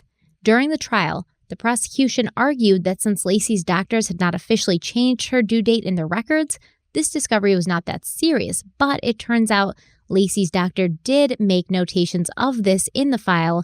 And, both the following 2 ultrasounds, which happened in November and December, they were done with this new due date in mind, with this new due date as like the standard. This means that on December 23rd, Connor was still 6 weeks away from being considered full term, and full term baby is characterized as being between 38 weeks and 42 weeks. Yet, every doctor who examined Connor's remains described him as being a full term baby. So when Connor Peterson washed up on shore, he was described by the medical examiner who did the autopsy, by everybody who was referring to him as a full term baby washing up on shore. It was the argument of Peterson's defense team, supported by their own medical experts, that Connor lived for a full 6 days beyond December 23rd. You have anything to say, or should I still keep going? This is definitely beyond the realm of what I am qualified to talk too much about. But just from a layman's perspective, I guess a doctor would dispute me on this, but a 6-day difference to me is not that big of a deal. But again, I'm not saying that like, oh, it shouldn't be considered. But I think from my experience with 2 children, sometimes the baby will grow slowly at first, and then all of a sudden it gains the weight it needs, or adversely, it might start to lose some weight based on the mother's stress levels and what she's eating. So I do think that there may be some level of subjectivity where Connor could have sped up his growth after that second appointment, where he might have put on a decent amount of size and weight based on what she was eating or whatever. I don't know. I even sound stupid saying these things because I'm talking about it as a dad. That's okay. That's okay. But but ultimately the 6-day difference, I think it depends on if you're the prosecution or if you're the defense, how you're going to interpret this information. But if it was like 3 weeks difference, where if they said to me, the baby, the way Connor was found suggests that he was 3 to 4 weeks further along than he was during that last examination, I would go, oh, okay, that's a big difference. I don't even care if you're a few days off, depending on who the doctor is. That's a big difference. That's clearly suggestive that he was alive well after the 23rd. But 6 days different based on size, I don't know. So I'll give you my experience. 2 cents on it, yeah. I mean, your experience, you had a few kids. You should know, right? Yep, having birthed 3 children. Okay, yeah, you're a little bit more qualified than me, yep. I think the first ultrasound, it goes off a lot of what you tell your doctor Tell 'em, yeah. your last period was, right? So, and I mean, for me, I can tell you, I never have any idea. I don't know. I don't keep track. I'm not one of those women that has like a period tracker on her app. It comes when it comes. And usually it's a surprise. So I would always, the doctor would be like, when was your last period? And I'd be like, dude, I don't know, man. You tell me. You're the doctor. I have no idea. So they kind of will just give you an ultrasound and then guess. So the first ultrasound, like, what's your due date? It's kind of this big guess at first. But Dr. DeVore, who was the prosecution witness, did say that Connor seemed to be growing in the 50th percentile. I'm sure that's a term you're familiar with, having been a dad. Yeah, as far as the growth rate, yep. He was growing in the 50th percentile, and he seemed to be staying in that range throughout the pregnancy. So they did kind of know at what rate he was growing. And when she went in for that third ultrasound, based on what they have now, which is actually a growing baby that they can take measurements of in this ultrasound, they then revamped her due date based on the measurements, which you're right. It could be because maybe Connor had sped up in growth, but there's really no way to tell.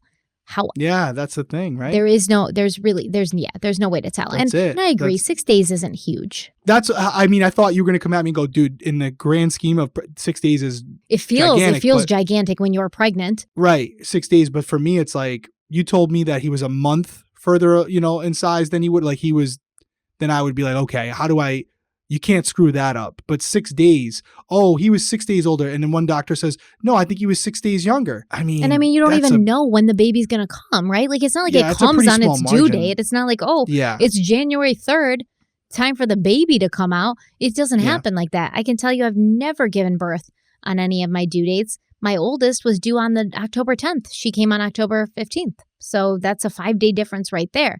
So it's very subjective.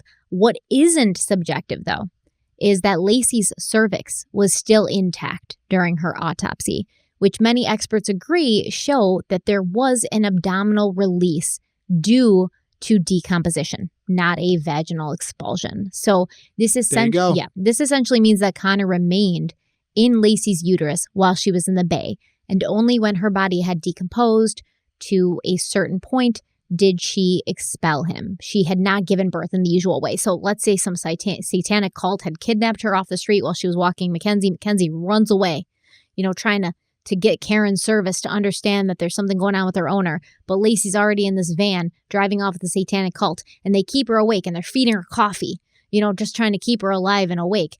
And then they wait for her to give birth, which I think is absolutely a crazy thought.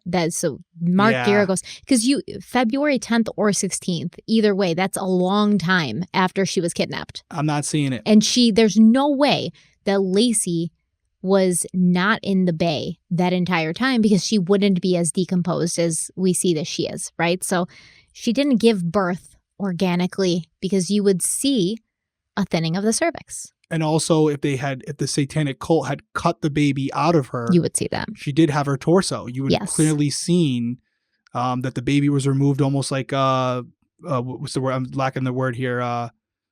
What do you have when you don't have it naturally? C-section. Thank you, Jesus. Cesarean, how did I forget that? Cesarean, right? So, for me, and I didn't read ahead. I was trying again. I was saying this earlier. To me, it was a natural thing that happened, because basically the walls of her skin and her uterus and everything became so thin due to decomposition that the baby just naturally floated away. Yeah, and your muscles are holding the baby, and they were gone. But there's still some things that we need to talk about, right? I agree. Before you keep going, I will say, for the people who think Scott's innocent, I can see where they would jump on this aspect right here, because there is an argument to be made. So if you're going to go in the camp of Scott Peterson's innocent, this is the camp this is the info you want to live on right here. So, and I'm sure keep going, because it is interesting. I'm sure we might have some doctors or nurses or something that work with pregnant women. And you guys tell us, is 6 days a big deal? We want to know. We always want to learn. We always want to be better. And we always want to have this encyclopedia of knowledge in our heads to refer to for later cases. So if there's something we're missing, if it is a bigger deal than we're making it out to be, please let us know. But Well, maybe I'll reach out to the guy you're about to mention right now. I'm friends with him. Forensic pathologist Michael Baden. Baden. Mm-hmm. It's Baden. He's on my show. He's on my show multiple times. All right. So forensic pathologist Michael Baden said, quote, "It does tell us that the baby was in the womb for many months after Laci was in the water, and Laci, in fact, protected the baby until the baby came out shortly before the bodies were found." End quote. So basically, Baden's saying Laci was in the bay that whole time. Connor emerged shortly before Laci and Connor washed up, which would explain why he is so much less decomposed. Dr. Robert Goldberg, a forensic pathologist in Marietta, Georgia, did say that there were still a lot of unanswered questions when it came to the tape found on Laci and Connor. He said, quote, "It could have been picked up as some artifact in the water. The child could have been dead before this occurred, and this could just be a connection to keep the child weighted down." End quote. Even when this information first came out, people knew it was going to be a tough one for the prosecution to explain away, or really to connect to Scott. And LA attorney Royal Oakes said, quote, "A defense attorney's strategy faced with this kind of bizarre evidence is essentially going to be, what does this have to do with my client? What evidence is there that Scott Peterson did these things?" End quote. So it would be good for the defense if they could prove that Laci or Connor died after December 23rd, right? Because you have a very short time as the prosecution, a very short window to prove that Scott did this between the evening of December 23rd and the morning of December 24th, whereas the defense can say, well, if we can prove or even give you any evidence to show that this happened at any time after the morning of December 24th, that's reasonable doubt. The defense team maintained that the tape tied around baby Connor's neck, along with a cut on his body that appeared to have been made intentionally, were not consistent with a coffin birth.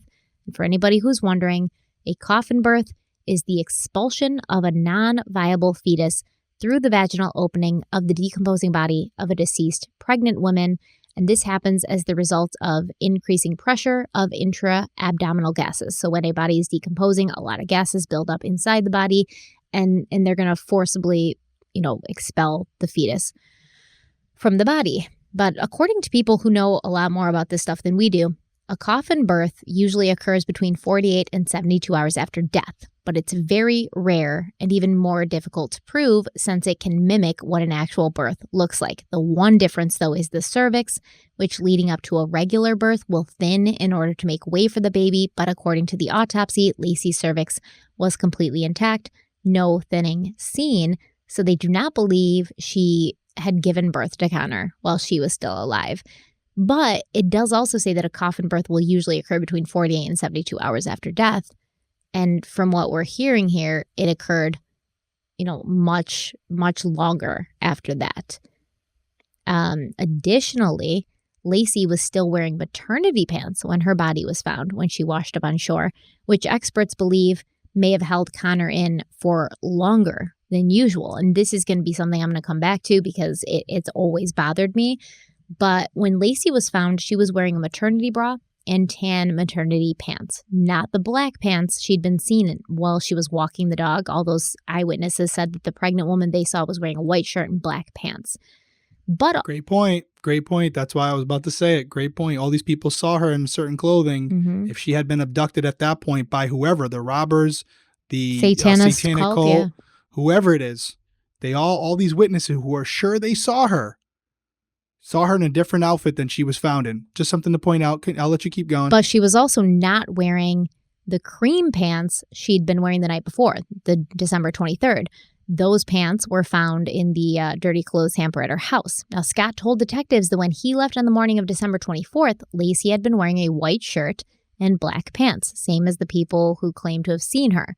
During the trial, Rick DeStasio claimed that Laci had been found wearing the same pants she'd been seen in on December 23rd, but that was proven false when her sister, Amy, remember from the salon, she was actually brought to the house and she identified the pants that she saw Laci wearing. They were like at the house. She said, no, those were the pants, and it was very specific. She said the cuff was different, the buttons were different, the length was different.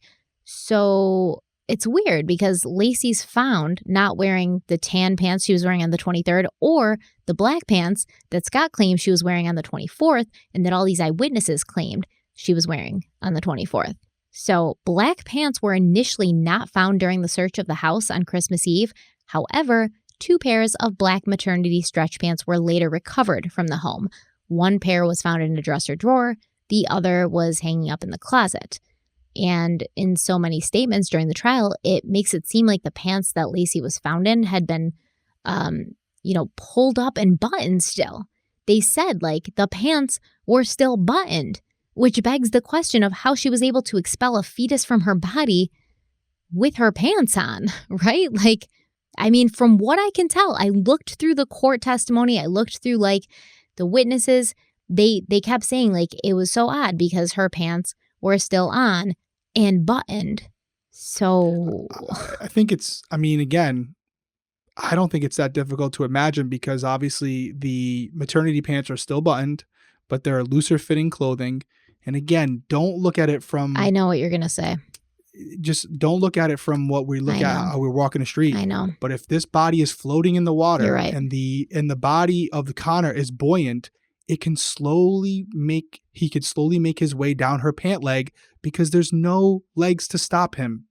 So it's, I know. I didn't need to hear it. Very fluid. I know. I didn't need to hear it, and now it all makes sense. And I wish it didn't. It doesn't seem that unreasonable. No, it doesn't. You know? Thank you for clearing that up for me, and I will forget that you ever said it because I saw it happening in my head, and I don't want to.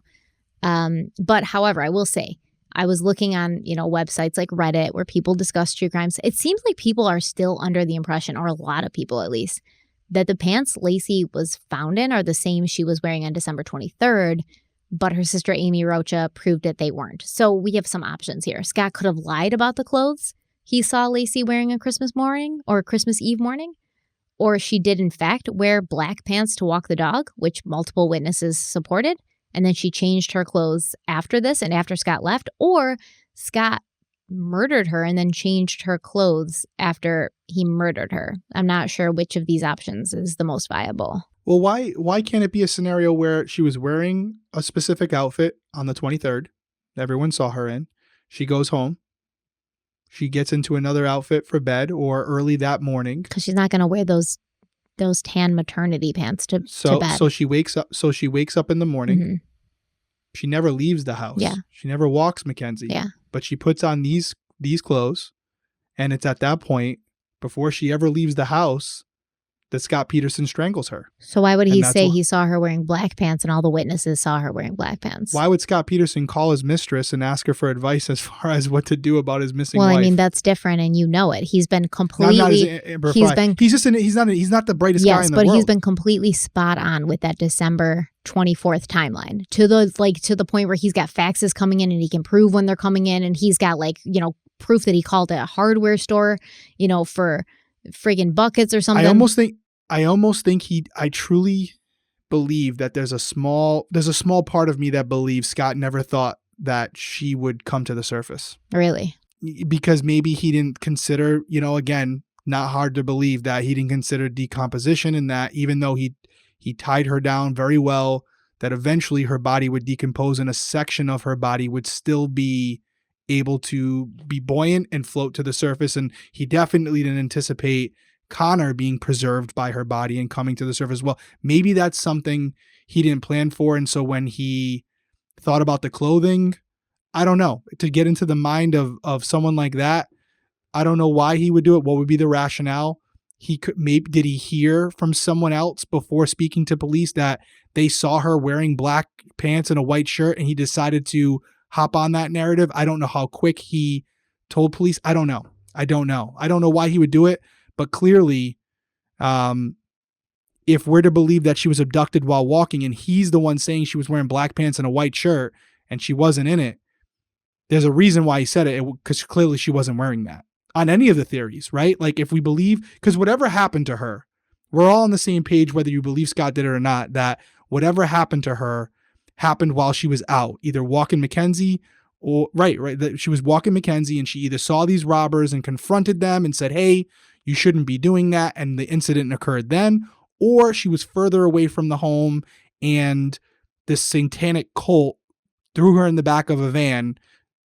Either scenario, these offenders didn't allow her to come home and change. Right. So all those eyewitnesses who saw her out walking her dog in black pants, her showing up in tan pants, completely cancels out the theory that she was grabbed while out on her walk. Completely cancels it out. And as a cop, that's what I'm thinking right now. So we talked about these witnesses and how sure they were they saw her. And you know what? I'm not trying to, come for them. But at the end of the day, I've seen it a million times. You can have people who have the right intentions, who are doing it for the right reasons, and just are wrong. They just are wrong. And to me, all it does by seeing her in these clothes is tell me that everyone who said they saw her that morning, probably as you said, either it wasn't her or it wasn't that morning. Yeah. Simple as that. Yeah. And that to me right there, her showing up in the clothes she did, completely proves that beyond a reasonable doubt, in my opinion. Yeah, I agree. So Scott was arrested on April 18th, but like everything else with him, there had to be some drama. At this time, the remains of Laci and Connor had been discovered, but not identified through DNA yet. But you do have a woman washing up and a baby washing up. You put two and two together. So the police had been following Scott in case he attempted to run, and it does seem as if that's exactly what he attempted to do, even though he strongly refutes that.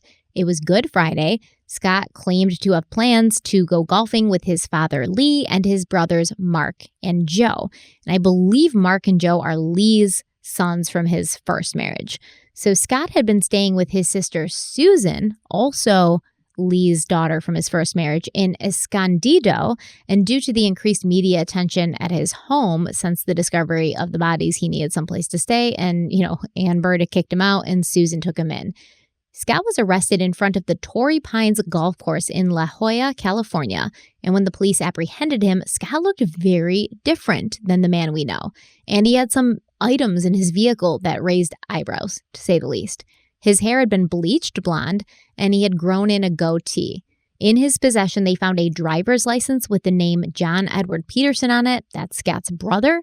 They found $15,000 in cash, 6 pairs of shoes, a bunch of underwear, a bunch of socks, a lot of sleeping pills. I think there was like 100 sleeping pills, a gun, a knife, camping equipment like a tent cover, camp stove, cooking grill, fire starters, 2 folding knives, a tent chair, a compass, dried and canned fruit, climbing equipment and ropes, a hand shovel, duct tape, a folding saw, a backpack, a mask and a snorkel, fishing rod and reel, Ziploc bags, a hammock, a camp axe, a Leatherman tool, hiking boots, several pairs of hiking boots, and a water purifier.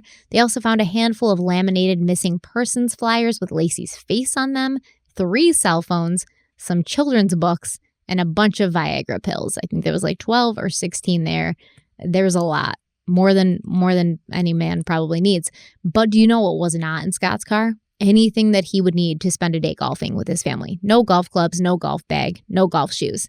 So it was theorized that Scott had changed his appearance and then stockpiled all of his stuff so that he could vanish into Mexico and stay off the map, because La Jolla is pretty close to Mexico. You can get there pretty easily. But according to Scott, we all have the wrong impression. Scott claims when he left his sister Susan's house that morning, he realized he was being followed and he thought it was the National Enquirer. So he stopped at his brother John's house in Ocean Beach and he grabbed John's driver's license to use at the golf course because San Diego residents get to use that course for a discounted fee. And Scott's father, Lee Peterson, would later testify that he had wanted to save money, so he'd called Scott and asked him to grab John's ID. So either that's a lie or Lee Peterson is covering for Scott. But on the way to the golf course, Scott called his other brother, Joe, and he was like, listen, I'm not going to be able to join you guys this day. I'm being followed by who I believe is the media. And Scott didn't want it to turn into like a circus when he showed up at Torrey Pines. Now, this conversation, or at least the existence of this phone call, was proven. Joe testified that Scott said to him, quote, the last thing I need is a picture of me playing golf showing up in the media, end quote. I mean, yeah, probably shouldn't be playing golf when your wife's missing. But without revealing that they were law enforcement, several unmarked cars proceeded to follow Scott as he drove over 160 miles for 4 hours. He brought them on like an OJ sort of car chase. A map of this route shows that Scott basically drove in a circle. So he didn't attempt to flee to Mexico, at least while he had people following him. But finally, Scott did head to Torrey Pines, the golf course, and that was when the police turned on their sirens and lights and pulled him over. Scott says he was not fleeing to Mexico. He was meeting his father and his brothers. Scott also would later claim that he had not dyed his hair. It had been bleached from sun and chlorine since he'd been spending a lot of time swimming that month and like the previous month. This is absolute bullshit. No way. Have you seen this picture of Scott with like the orange? And it looks orange too. It's like, we're going to throw it up right here so you guys can see it as well. It's super bad. It's a super bad bleach job, because that's absolutely what it was. I don't believe that he had his hair and his beard lightened from swimming in chlorine. We have a pool. My husband, who has hair and a beard, would swim every day in the summer, and never, not once, did his hair turn orange like that. So, I mean, what do you think?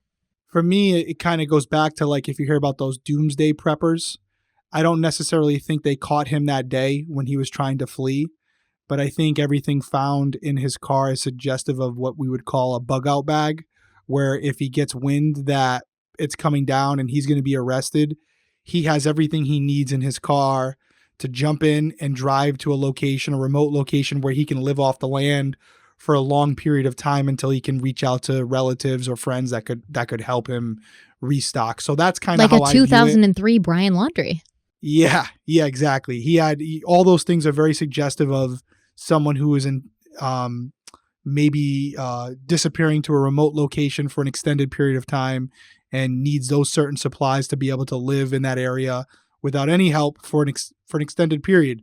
So that's what I look at it as. He was keeping it in the car so that if his lawyer or, his family members said, "Hey, police just came to our house. They got a warrant for you. They're looking for you." It's going down. He can go. He can just go. But I actually believe he was on his way to play golf that day because he's. Well, I didn't have golf clubs, man. What's he going to play golf with? His little feet. I mean, again, I don't want to. This is like the fishing stuff. You can go to a golf course and rent golf clubs. Now, when you own your own golf clubs, which he did, since he was a golfer, Phil Mickelson, we know all this. Come on. I get it. I'm just saying I could make an excuse for those things. What I can't make an excuse for is why you have a gun, a knife, a tent, all those things you just said in your car. Did you just come back from a camping trip? Okay. Are you heading to one tomorrow? Listen, no, I can't explain I'm going to let Scott explain it for you, okay? Let's do it. The camping gear had been purchased on March 16th, and the defense said that Scott had purchased this stuff. So apparently he was like at his nephew's softball game, and there was like this camping store across the way, so he like walked over, and he just bought a bunch of stuff because he liked camping, but he couldn't go home. See, he wasn't living at home, and he didn't have a place to store it, so he just kind of kept it all in his car. The knife in the driver's side door was discovered to have belonged to the previous owner of Scott's car, Michael Griffin. So this was not Scott's truck. He bought a new car while his truck was still in police custody. And Michael Griffin testified that he'd forgotten the knife in the door pocket when he'd cleaned out the car before he sold it. Scott was also able to explain the large amount of cash that he had on him. According to Scott and his mother, Jackie, this money was Laci Peterson's. So she claimed she'd gone to Bank of America on April 8th to withdraw $10,000 from a bank account she rarely used, but she didn't know her account number, so she gave the teller her social security number, which pulled up a joint account of Scott and Laci's that Jackie was listed on. So apparently Jackie had opened this account with Scott in 1991, and when he and Laci had gotten married, he'd added his wife to the account, but he hadn't removed his mother from the account. So the bank gave Jackie $10,000 from Scott's account. Jackie then gave Scott $8,000 in cash for his equity on his Dodge pickup truck that was still in police custody, hoping he'd be able to use the cash to negotiate a better deal on a new vehicle.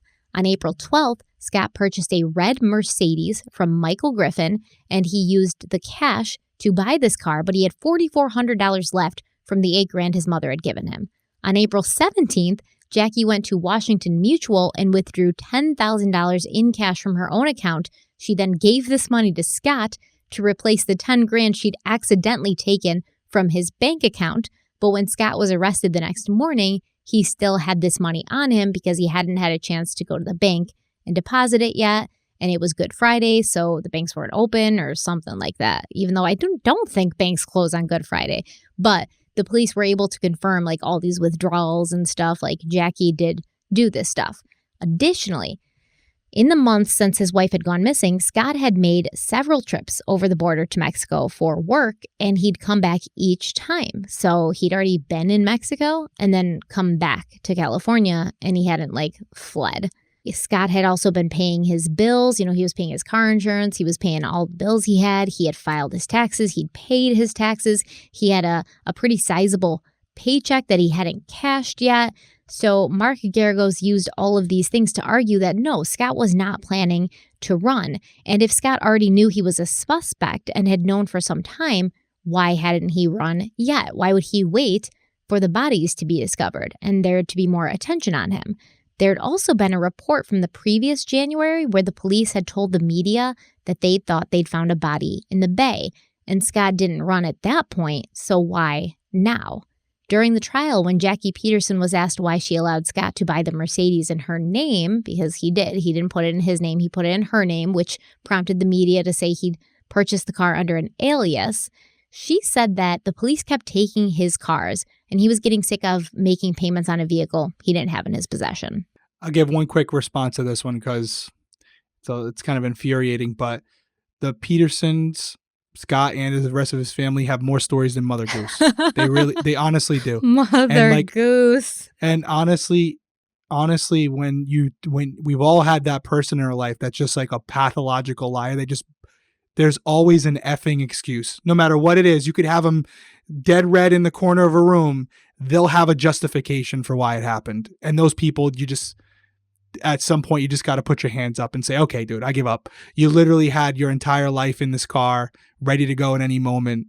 But we're supposed to believe that your parents and everyone, this is all just one big misunderstanding. Yes. Like this entire case. This entire case has just been one big misunderstanding with a bunch of justifiable explanations as to why it looks terrible, but it really isn't. Yeah. You guys, we're all just looking at it wrong. We should name this episode, I know it looks bad, but ... Yeah, dude, it's everything. No, we're naming it Mother Goose now. Mother Goose. I'm pretty sure 85% of our audience are not old enough to remember who Mother Goose is. For the people that are, shout out Mother Goose. Maybe you should have used the Brothers Grimm. That would have been way, edgier. I have no clue what that is. Okay. Well, we'll talk. Okay. You don't know about Grimm's fairy tales? Nope. Okay. I wasn't loved as a child. All right. Let us know in the description box if you're more familiar with Mother Goose or the Brothers Grimm. He said I wasn't loved as a child. All right. Listen. We're going to keep moving because the episode's getting long and Derek's over here like, the episode's getting long. When Stephanie says the episode's getting long, I'm only saying it out of, respect for you. Yeah. So I'm withering away to nothing over here. I know. Well, what are you going to do? The day after Scott's arrest, the Modesto Bee printed an article titled "Cops Eyed Laci's Husband All Along." In this article, Police Chief Roy Wasden said, quote, "We haven't been able to eliminate him for a long while. You look to eliminate possibilities, and that's what we kept doing, and Scott could never be eliminated," end quote. Wasden also said he thought it was odd when the reward for information about Laci's whereabouts was raised to $500,000, yet no reputable information was ever received on the tip line. He said, quote, "Had anyone known about where Laci was, had any information about where she was and if she was alive, we would have heard about it," end quote. I dispute this. Because we've covered cases, and I know there's a million cases out there where people are missing and there's been rewards, sizable rewards out there for them, and the police don't get tips and they don't find them. And that's why they're still cold 20, 25, 30 years later. So I don't know about that, Wasden. According to police, it was a stroke of luck that Connor and Laci's bodies had washed up when they had, and they believed that a storm the previous weekend had created waves that helped bring the bodies in. Normal currents in that area of the bay are not usually very strong because it's a shallow area, but the Saturday before Laci and Connor were discovered, winds reached up to 38 miles per hour, creating larger and stronger than usual waves. When this happened, the force of the waves above the main water level pushed the debris from the bay floor closer to the shore, and it was very obvious to many people that the location Laci and Connor ended up being found in was very close to the same place Scott Peterson claimed to have been fishing that fateful Christmas Eve morning. On April 27th, the Oakland Tribune reported that law enforcement believed they had found the watery grave of Laci and Connor Peterson weeks before the bodies turned up on the Richmond shoreline. Police claimed that they had spotted, using underwater radar, what they believed was Laci's body inside a Chevron shipping channel. But before they could go in and retrieve it, they believed a heavily laden tanker passed over near the spot, and this churned up the channel's bottom and dislodged the bodies.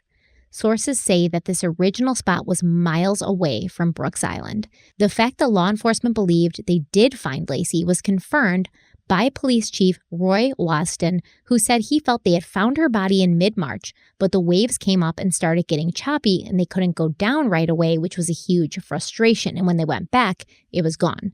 A veteran San Francisco Bay pilot captain named Blake Coney says that this shipping channel theory is plausible. He said that although most people don't realize it, much of the bay is shallow besides the deep water of the shipping channels. The nearest deep water from Brooks Island is the Southampton Shoal Channel, which is a route that the Chevron tankers take.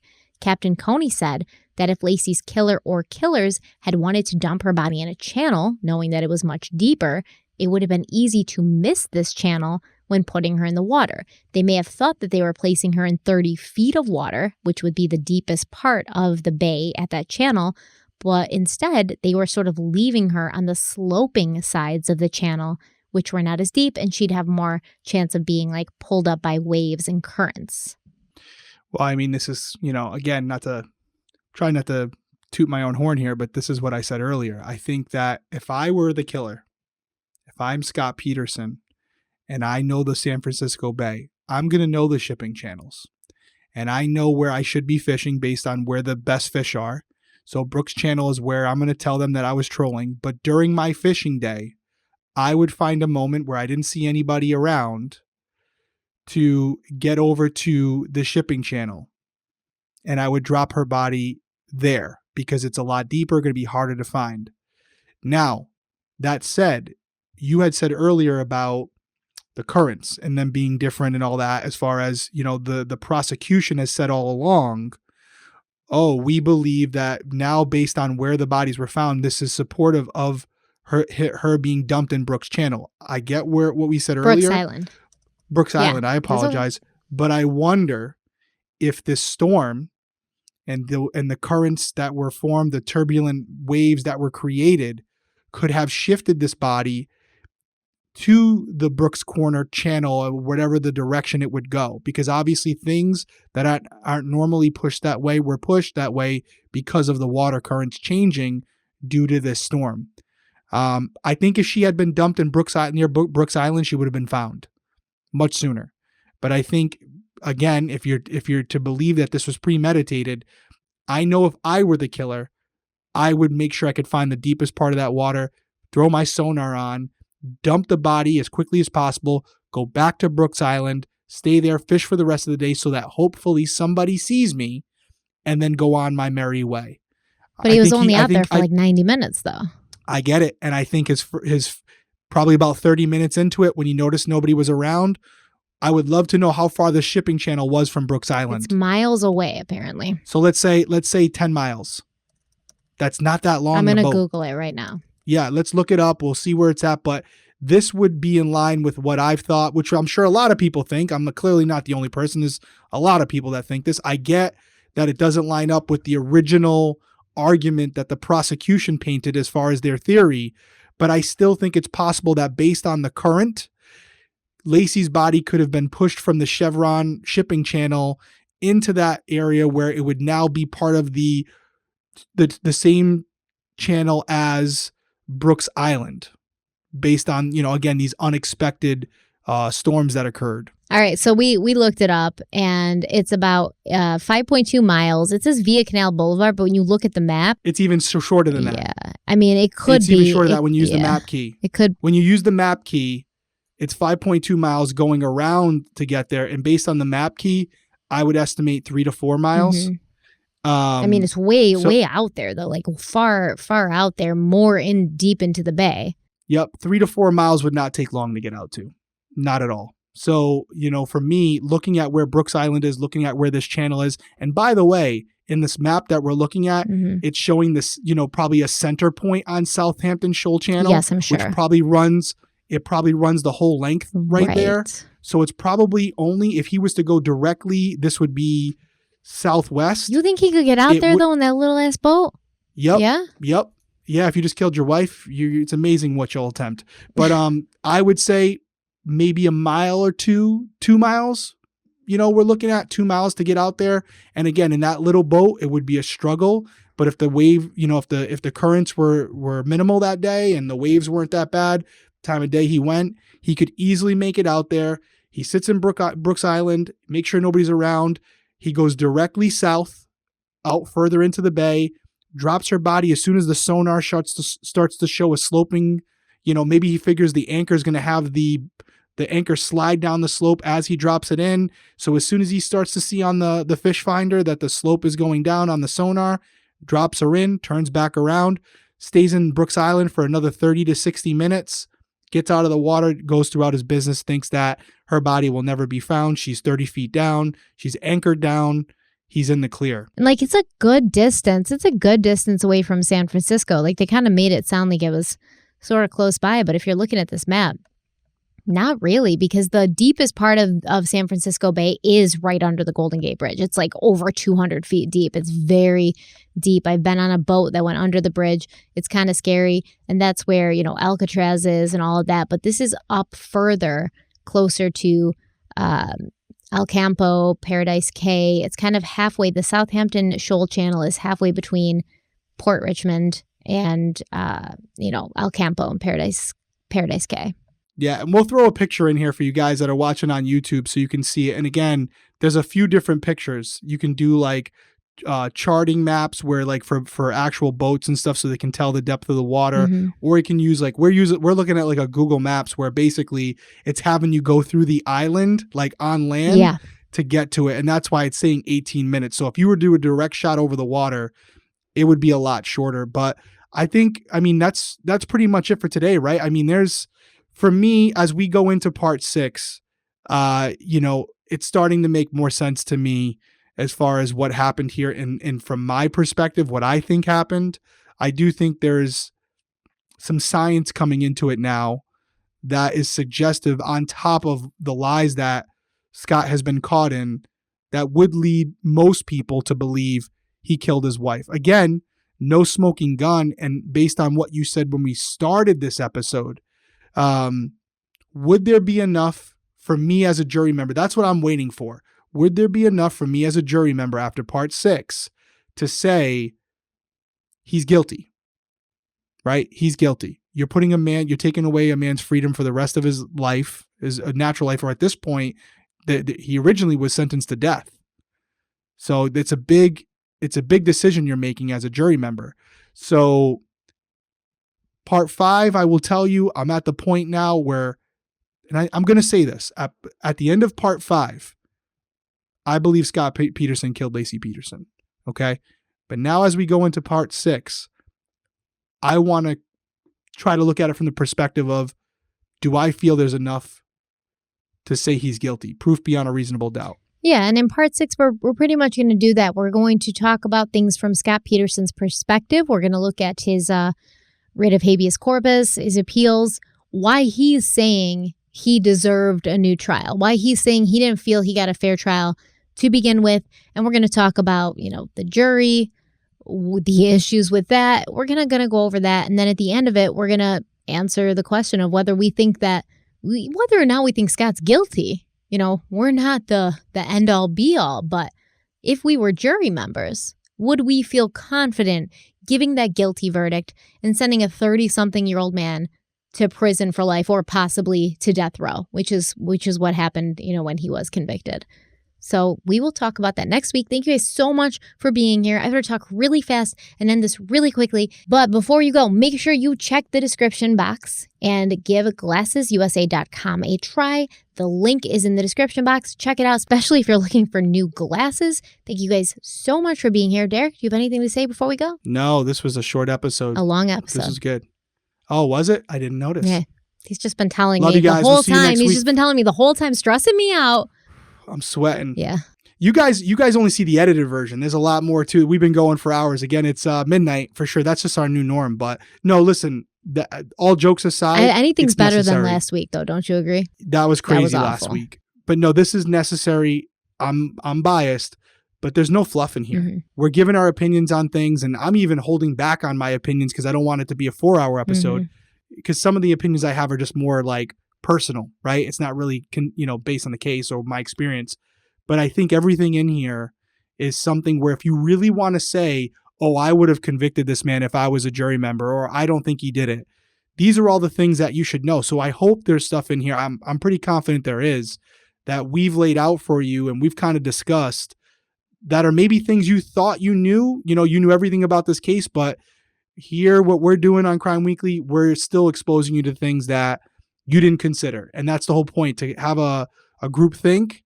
And at the end of this, on part 6, we're going to ask you guys where you fall on it. And you will be, if you've listened to every part, you will be well versed on this case, and you'll be able to debate with any of your friends and family about Scott Peterson and Laci Peterson after we're done. Yeah, and if you want, we did go live last week and we just kind of had a chat and we had some drinks and we talked to you guys, and we love connecting with you guys on a more personal level. But if you want, when we're done with this series, we can go live again and just give all the Scott Peterson opinions that we didn't really have a chance to give during this series, and give some of that more personal consideration. So if you guys want that, let us know in the comment section, or if you're listening on audio, just shoot us a message and let us know you'd like to see us go live and hang out with you guys and chat and have a little a true crime brain trust. We can just all get together on a live and talk about all the Scott Peterson theories. We can just, talk trash about Scott Peterson on the live if you want, but let us know if you guys want us to do that. Make sure you put in the comments or send us a message. Thank you so much. We will see you next week. Bye. Later.